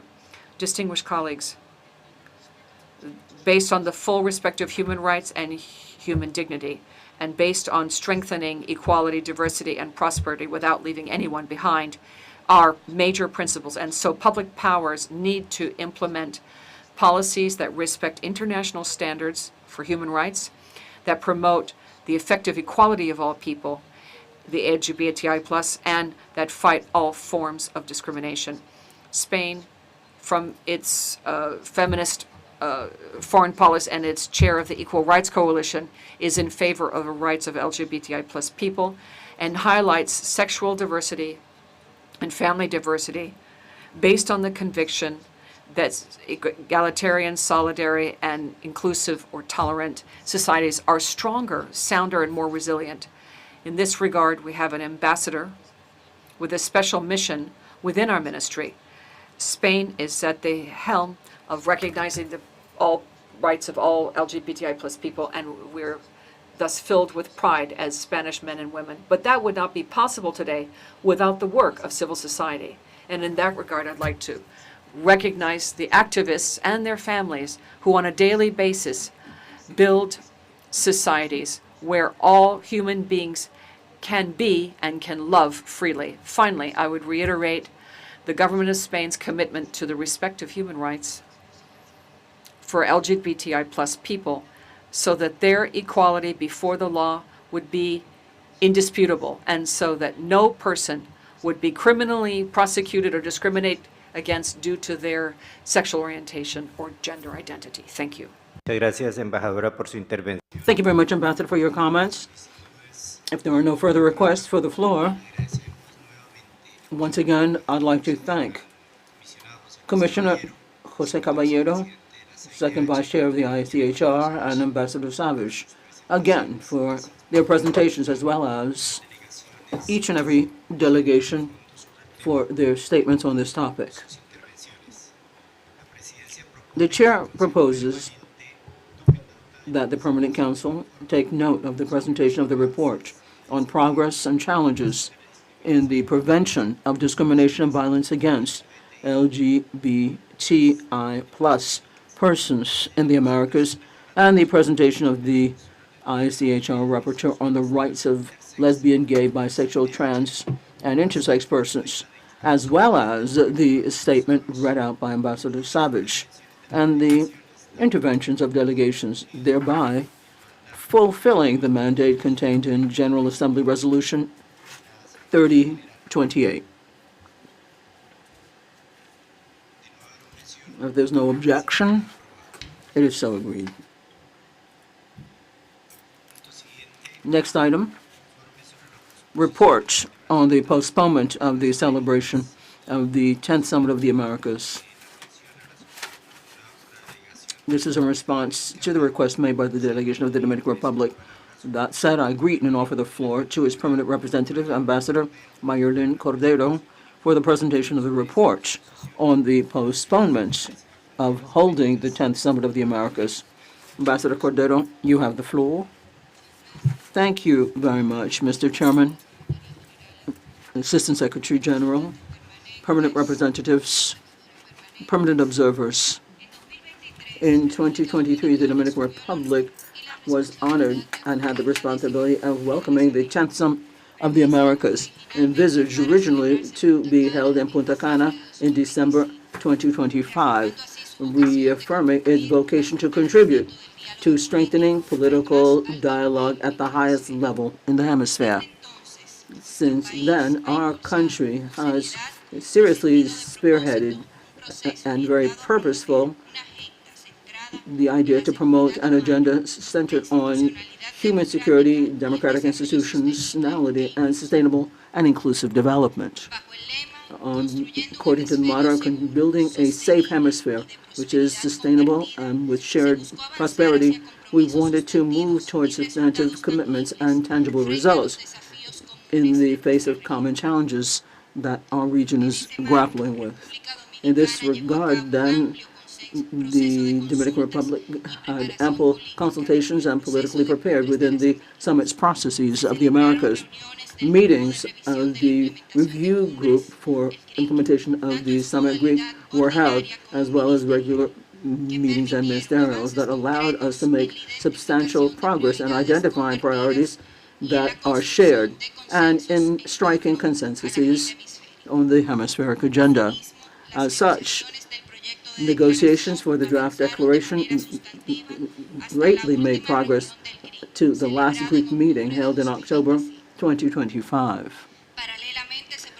Alongside that, there were spaces for dialogue with inter-American and international organizations, as well as with stakeholders from civil society and other relevant sectors, thus enriching the participatory nature of the process.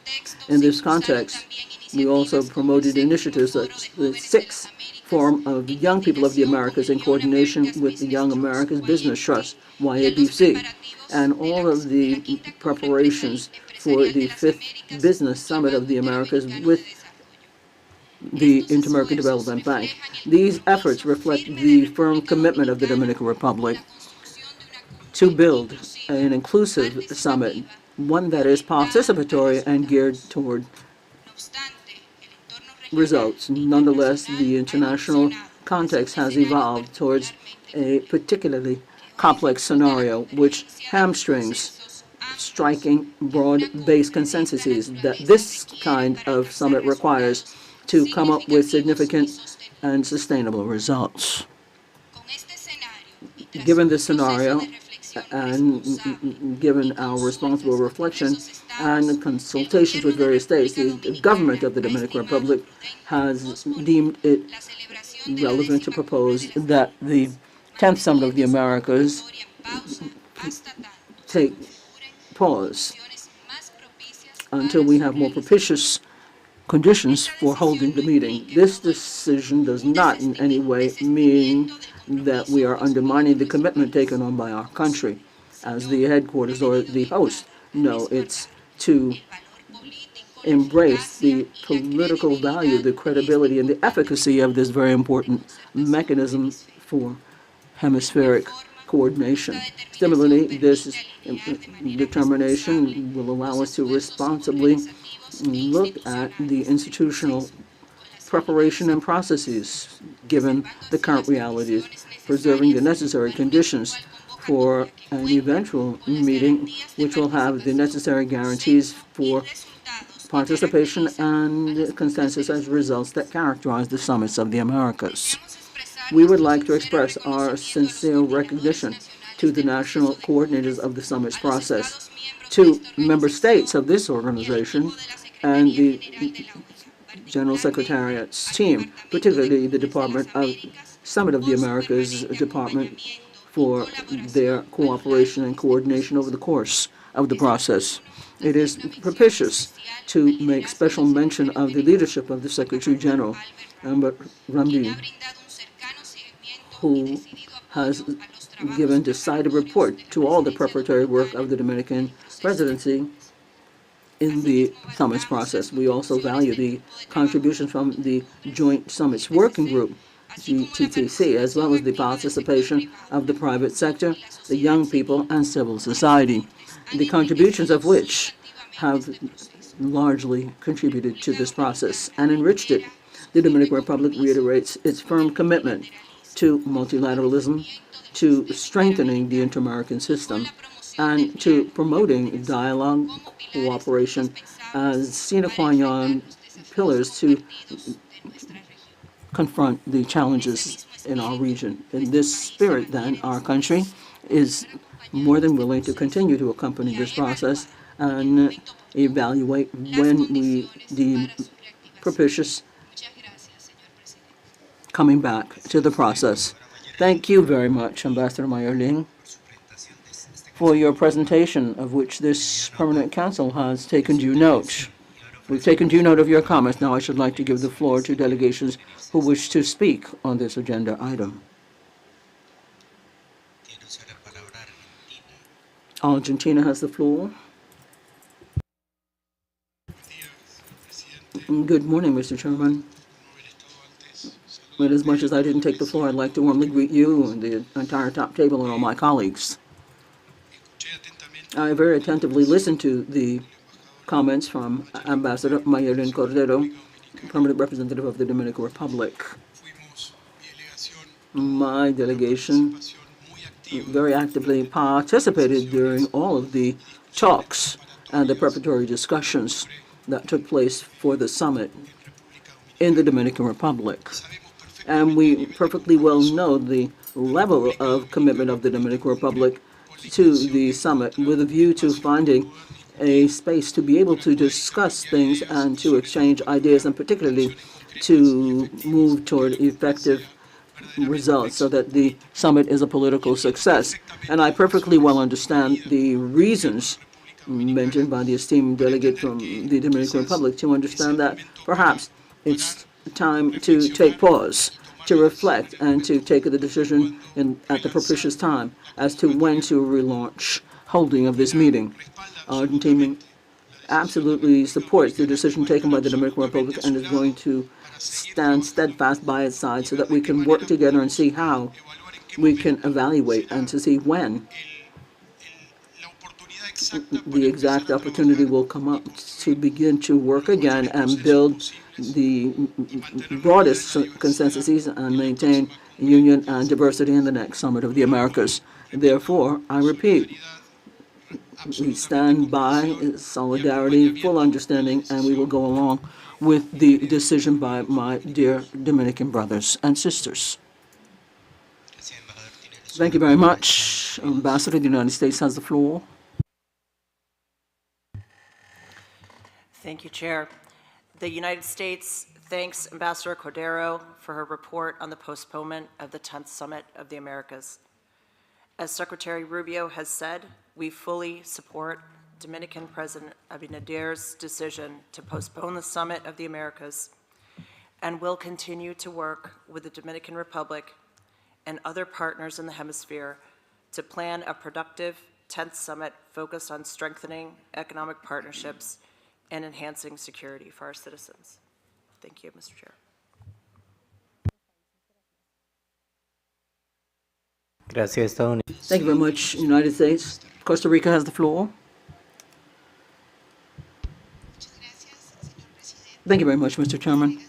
My delegation would like to express its recognition to the Dominican Republic. Especially, we would like to thank Ambassador Mayerling Cordero's presentation. We would also like to underscore the interest of Ambassador Cordero and the graciousness and courtesy of keeping everyone informed about things in the Permanent Council. We've heard the details of her presentation as to the state of play of the 10th Summit of the Americas, and we are truly grateful. We understand the considerations that have led to the decision to celebrate holding this meeting, and we value the transparency and the full-fledged sense of responsibility that they have used in leading this process. And at the same time, we would like to reiterate our support to the Dominican Republic as pro temp chair of the summit's process, and our willingness to continue to work constructively in all of the preparatory phases with a view to ensuring that the next summit will be held in the best possible conditions to promote broad-based dialogue and one that is geared towards results that strengthen hemispheric cooperation. Thank you very much, Mr. Chairman. Thank you very much, Ambassador. Peru has the floor. Thank you very much, Mr. Chairman. Peru truly appreciates Ambassador Mayerlin Cordero, coordinated for the summit's process, for the very valuable information that she has given us here on the 10th Summit of the Americas. We have taken due note, and we truly value the transparency with which she has spoken to us, as well as the confirmation and willingness of her country as responsible chair of the meeting. I was honored to know the host country and chair of the Summit of the Americas in 2018, and I fully understand the complexity, the nature of things, something of this magnitude. We need a lot of construction of consensuses and a lot of dynamic coordination in the hemisphere. So along this time, we reaffirm our commitment that the Summit of the Americas is the main space for political agreement at the highest level in the hemisphere. We come up with coherent and effective commitments, taking into account all of the social aspects over the course of the years of existence of this organization. So we truly value the efforts being made by the Dominican Republic, as well as the Department of Summits and the Office of the Secretariat, to preserve continuity of the process and guarantee that the next Summit of the Americas takes place in a framework that leads to ample participation and consensuses, as was mentioned by Ambassador Cordero. In this regard, then, Peru, as part of the guiding committee of the Greek, that is to say, we trust that the government of the Dominican Republic and their abilities will continue to promote the preparatory work with a sense of responsibility that truly characterizes this mechanism in that country. We really are willingness to continue to fruitfully go along with all of the efforts to strengthen dialogue and cooperation for this very important meeting for the benefit of our region. Thank you very much, Mr. Chairman. Thank you very much. Ambassador Chile has the floor. Thank you very much, Mr. Chairman. The delegation of Chile truly appreciates the work from the Dominican Republic in informing this Permanent Council as to the state of play of the 10th Summit of the Americas. Chile recognizes the ongoing efforts and the genuine commitment of the Dominican Republic that it has shown in the summit's process since 2022. To organize this kind of event requires diplomatic, logistic, and political preparations, and these efforts have been noticed by our delegation. We understand that the decision to postpone the summit was taken with responsibility, looking to ensure that when the meeting is actually held, it will have the necessary conditions to be able to come up with substantial results for the benefit of all the peoples of the continent. In this regard, Chile reaffirms its commitment to inter-American multilateralism and the summit's process, and we would express our trust in the Dominican Republic and our solidarity with the efforts that have been made to define at the right time a date when it's propitious for us to have a successful summit. Thank you very much, Mr. Chairman. Thank you very much, Chile. And thank you, Ambassador Mayerlin Cordero, for your presentation. And the chair would like to propose that the Permanent Council take note of the information presented and the comments made, supporting the efforts towards holding the next Summit of the Americas. If there are no objections, so agreed. Next item on the agenda is the draft resolution entitled Modification of the Rules of Procedure of the Permanent Council. This is contained in document CP/Doc 6184/26, revision 1. This initiative constitutes an important step towards strengthening the functioning of the Permanent Council by promoting greater procedural clarity and efficiency in the conduct of its meetings. This draft resolution is the result of constructive and collaborative work with the chairs of the committees, the next chairmanship of the council, the coordinators of the regional groups, as well as with the offices of the Secretary General and the Assistant Secretary General. First, the incorporation of a new Article 46 bis is proposed, which will allow the inclusion of commemorative items in ordinary, or I should say regular sessions, to be organized in a more orderly and efficient manner, facilitating the presentation of written interventions and preserving the corresponding institutional spaces at the same time. This provision will contribute to a greater fluidity in the sessions without affecting the relevance of the commemorative events or the participation of special guests.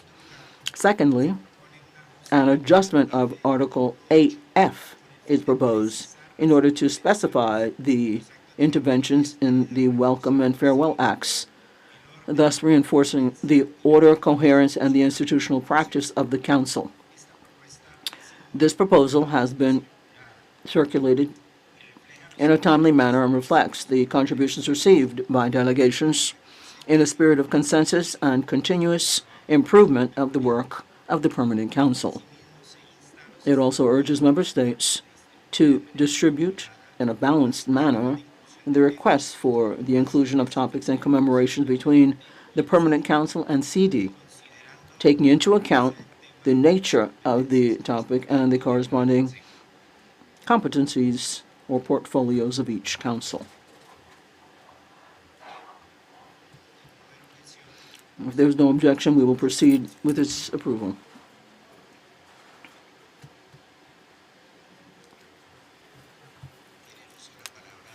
Bahamas is recognized. Good morning, all. The Bahamas extends its congratulations to the proponents on the successful adoption of the amendment that was before us. Chair, my delegation would be remiss if we did not place on record a broader institutional concern that this proposal once again brings into sharp focus. Today, this Council amended its rules of procedure efficiently and without difficulty, as it is fully empowered to do so under Article 80C. On this point, there has never been any ambiguity or dispute. However, what merits dispute and reflection is not the exercise of that authority, but the inconsistency with which procedural pathways are applied across this organization. Notably, we proceeded without convening a meeting of the regional coordinators, without the issuance of a legal report from the Secretariat for Legal Affairs or its Department of International Law, without invocation of Article 17, without consideration by the CAJP, and without presentation to the General Assembly. We maintain that those things weren't necessary. We understand that clearly. We do note that in other instances, mandates which were duly adopted by member states are subjected to far more protracted and complex procedural treatment. This divergence in practice gives rise to a perception, whether it's intended or not, of an uneven or contrived process. For small states like my own, in particular, procedure is not a formality. It is a principal safeguard of equity, predictability, and fairness within the multilateral system. When such procedures appear to be applied selectively, it inevitably raises concerns regarding institutional consistency and confidence. Chair, this is not a question of authority. It is a question of equality and coherence. If this Council can act with efficiency in one instance, then it must ensure that such expediency is not the exception, but the standard, which should be applied uniformly and without distinction. We therefore underscore the importance of ensuring that procedural requirements are clearly defined, they are consistently applied, and they are not perceived as varying depending on the proponent or the proposal. It is in that spirit that we offer, Colleagues, the credibility of this organization rests not only on the rules we adopt, but on the integrity and consistency with which we apply them. It is in that spirit that the Bahamas raises this concern, not to detract from the matter before us, but to encourage a more predictable, transparent, and equitable procedure framework for all member states. Accordingly, we remain committed to constructive engagement, and we look forward to seeing a similar process unfold. Chair, I thank you and the Council for its kind attention. Gracias. Thank you very much, Ambassador. The United States has the floor. Mr. Chair, the United States welcomes this resolution and strongly supports efforts to modernize and streamline the work of the Permanent Council. Our council is more effective when we focus our time and energy on our hemisphere's pressing challenges. This proposal is a practical and constructive step toward improving the efficiency of our deliberations and managing time effectively, while preserving the ability of all delegations to place their views on the record. Establishing a concise time limit encourages focused remarks, helps avoid unnecessary repetition, and respects the time of all delegations. At the same time, the resolution preserves the ability of delegations to submit written statements for the official record, ensuring that all views remain fully reflected. We further welcome the General Secretariat's creative idea to better leverage its public diplomacy expertise in support of delegations wishing to highlight commemorative items. By embracing creativity and making our procedures more efficient, we strengthen this Council's ability to respond in a timely and substantive way to the issues that matter most to our citizens. The United States welcomes and strongly supports the adoption of this resolution and looks forward to continuing to work with all delegations to ensure our Council remains operating in a focused, disciplined, and effective manner. Thank you, Chair. Muchas gracias. Thank you very much to the delegation of the United States. We have taken due note of the two interventions. As the next item on the agenda, I ask the Permanent Council whether to grant a 2-week extension of the regulatory deadline for the transmission of the 2025 annual report to the Inter-American Commission on Human Rights to the Permanent Council for the reasons set forth in the communication from its chair, circulated to delegations as document CP/Doc 6177/26. It should be noted that the regulatory deadline expires on March 24th. So if the requested extension is granted, the report must be transmitted no later than April 7th.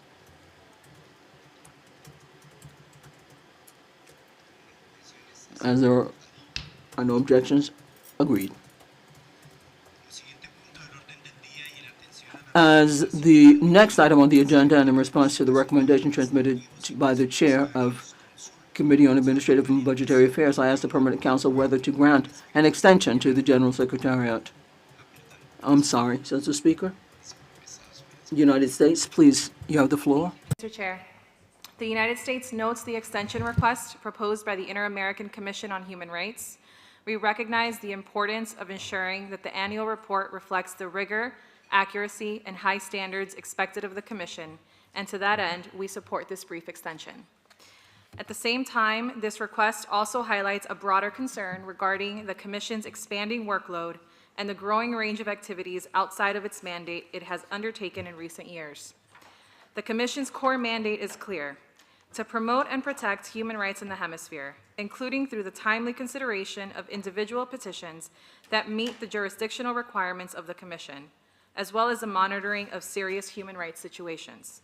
The annual report is a central accountability document for member states, and it should reflect an institution that is prioritizing its core mandate within the Inter-American human rights system. Yet we continue to see significant delays in these core functions, even as the Commission dedicates substantial time and resources to activities that fall outside of the heart of that mandate. When key institutional deliverables, such as the annual report, require deadline extensions, it raises legitimate concerns and questions about whether the Commission's limited resources are being directed toward its most essential responsibilities. As we consider this request for additional time, we encourage the Commission to allocate its resources and attention to its essential functions under the Inter-American Human Rights Framework. A commission that concentrates its efforts on its core mandate will ultimately be stronger, more responsive to victims, and more effective for the people of the Americas. The United States, therefore, reluctantly supports this limited extension while insisting that the Commission's work remain firmly anchored in its central responsibilities and its jurisdictional requisites. Thank you, Mr. Chair. Tiene el uso de la palabra. Costa Rica would like to take the floor. Costa Rica is recognized. Thank you very much, Mr. Chairman. We have taken due note of the request presented by the Inter-American Human Rights Commission to have an extension in presenting their annual report, which was approved in this council. Unanimously, I say, we understand that the preparation of this document means a lot of hard work that takes into account not only the institutional activities of the Commission, but also a broad-based analysis as to the situation of human rights in our region. And that is why we have accompanied and gone along with this request based on the understanding that additional time will contribute to drafting a full-fledged report and of the highest quality, as has always been the case. We avail ourselves of this opportunity to recognize and thank the Inter-American Commission for its work in fulfilling its mandate. Its work is a fundamental, crucial pillar of the inter-American system of human rights and a very valuable contribution for member states in their efforts to strengthen the protection and promotion of human rights in the hemisphere. Costa Rica reiterates its gratitude for all of the work done and its willingness to continue cooperating with the Commission. Thank you very much. Usted, embajadora. Thank you, Ambassador. And I'd also like to thank the other two speakers for their statements about the ICHR. Now, the next item on our agenda, there was a recommendation put forth by the chair of the CAAP, the Administrative and Budgetary Issues, and asking the Permanent Council if they can grant an extension to the Secretariat until 30 September 2026 in order to present the proposed improvement of the system of evaluation of performance and holding the operational audit of the medical insurance plan under operative paragraphs 3.1c and 3.2a of the program and budget of the organization for 2026. I ask the council. I see there are no objections. It is so approved. The next item on our agenda, I would like to ask if we can continue now to approve the following minutes of the council, i.e., the minutes 2438 of the extraordinary session of 6 July 2023, 2440 of the extraordinary session, special session of 26 July 2023, 2441 of the special session of 9 August 2023, 2443 the regular session of 23 August 2023, and 2580 of the special session of the 11th of February 2026. They are so approved. We have now concluded with today's agenda. I would now like to open the floor for delegations who wish to raise issues that are strictly informative in nature. The floor is open. Bueno, muy bien, de no haber. Very well then, since there are no further requests for the floor, and since this is the last regular session of the trimester under Colombia's chairmanship, I wish to express my gratitude to all delegations for their cooperation, commitment, and constructive spirit. During this period, which is very brief, the Permanent Council in a timely manner addressed relevant situations in Venezuela and Guatemala, and this reaffirms the role of this body as a space for dialogue and institutional follow-up. We also continued to follow in due diligence of the mandates set forth by the General Assembly, and we made progress in initiatives geared to strengthening effectiveness, efficiency, predictability, and the functioning of the Council. We also held the 8th session dedicated to permanent observers, thereby consolidating space for exchanges, ongoing exchanges with these fundamental actors in the organization, and we commemorated the International Day of Women, thus reaffirming our commitment to equality and full participation of women in the inter-American system. We further continued working on management and streamlining of mandates with a view to a more orderly preparation of the upcoming General Assembly.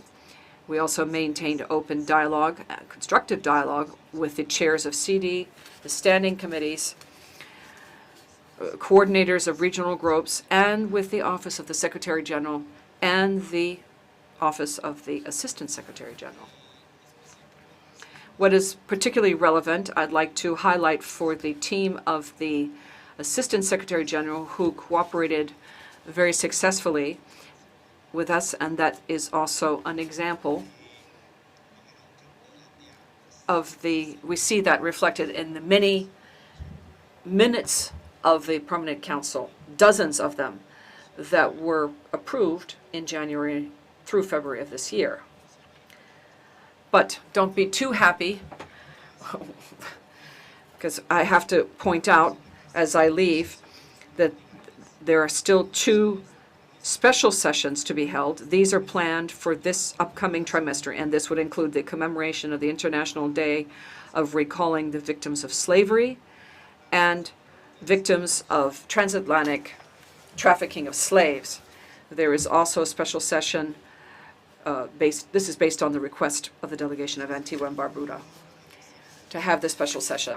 It has been an honor to uphold the responsibility and contribute it with all of you to the strengthening of the Permanent Council as a forum for dialogue, cooperation, and mutual respect. And I would like to deeply thank all of you and for the support received from delegations, the Secretariat, the Assistant Secretary General, and my own mission. Allow me to extend my best wishes to Ambassador Alejandra Solana, who will be the next chair of the Permanent Council. We will work with her constructively in order to guarantee institutional continuity and the enhancement of our work. As there are no further issues to consider, I would like to thank all delegations for their participation, and the session is apologize. Costa Rica, you have the floor. Very briefly, sir, just to take this opportunity to thank you for your leadership as chair of the Permanent Council. And Colombia, under its coordination, had played an impeccable role in organizing the work of the Permanent Council. And we would just like to thank you, and through you, your entire team, for your efforts, for the cooperation, dialogue, the great ease, and the working methods you implemented, which is coordination with the sub-regional coordinators. We thought that happening periodically is very helpful, and we will continue promoting that and the ongoing coordination that you organize informally with the chairs of the various standing committee. We also very much value that dialogue. The body is not surprised by decisions because there's a prior consultation held. Everyone is consulted. We very much value the way you conducted that, and we appreciate it, and we'll continue to follow your example. Thank you, says the chair. Thank you, dear Ambassador. I now give the floor to France. I apologize. I should have said this under miscellaneous or any other business. We are waiting you now at the Hall of the Americas for the exhibition and also to celebrate Francophonie around a reception where you can taste specialties from the Francophone space of the Americas to enjoy those specialties. We await you in the hall. Thank you, Ambassador, says the chair, and I now give the floor to Uruguay. Sir, as we bid our farewell, I would just like to take this opportunity as chair of the CAJP and the CD and the Inter-American Development Council. We'd like to congratulate you on your chairmanship. I think it's also the feeling of Group 10, which we belong to. It's a complex moment in time, and with equanimity, you assumed your role and left a series of changes and practices in play, good practices, very good practices for the functioning of this council. We appreciate your efforts. Thank you. Muchas gracias. Thank you, says the chair, to you, Ambassador. I see no further issues to consider. I would like to once again thank all delegations for your participation, your collaboration, and the session is now adjourned.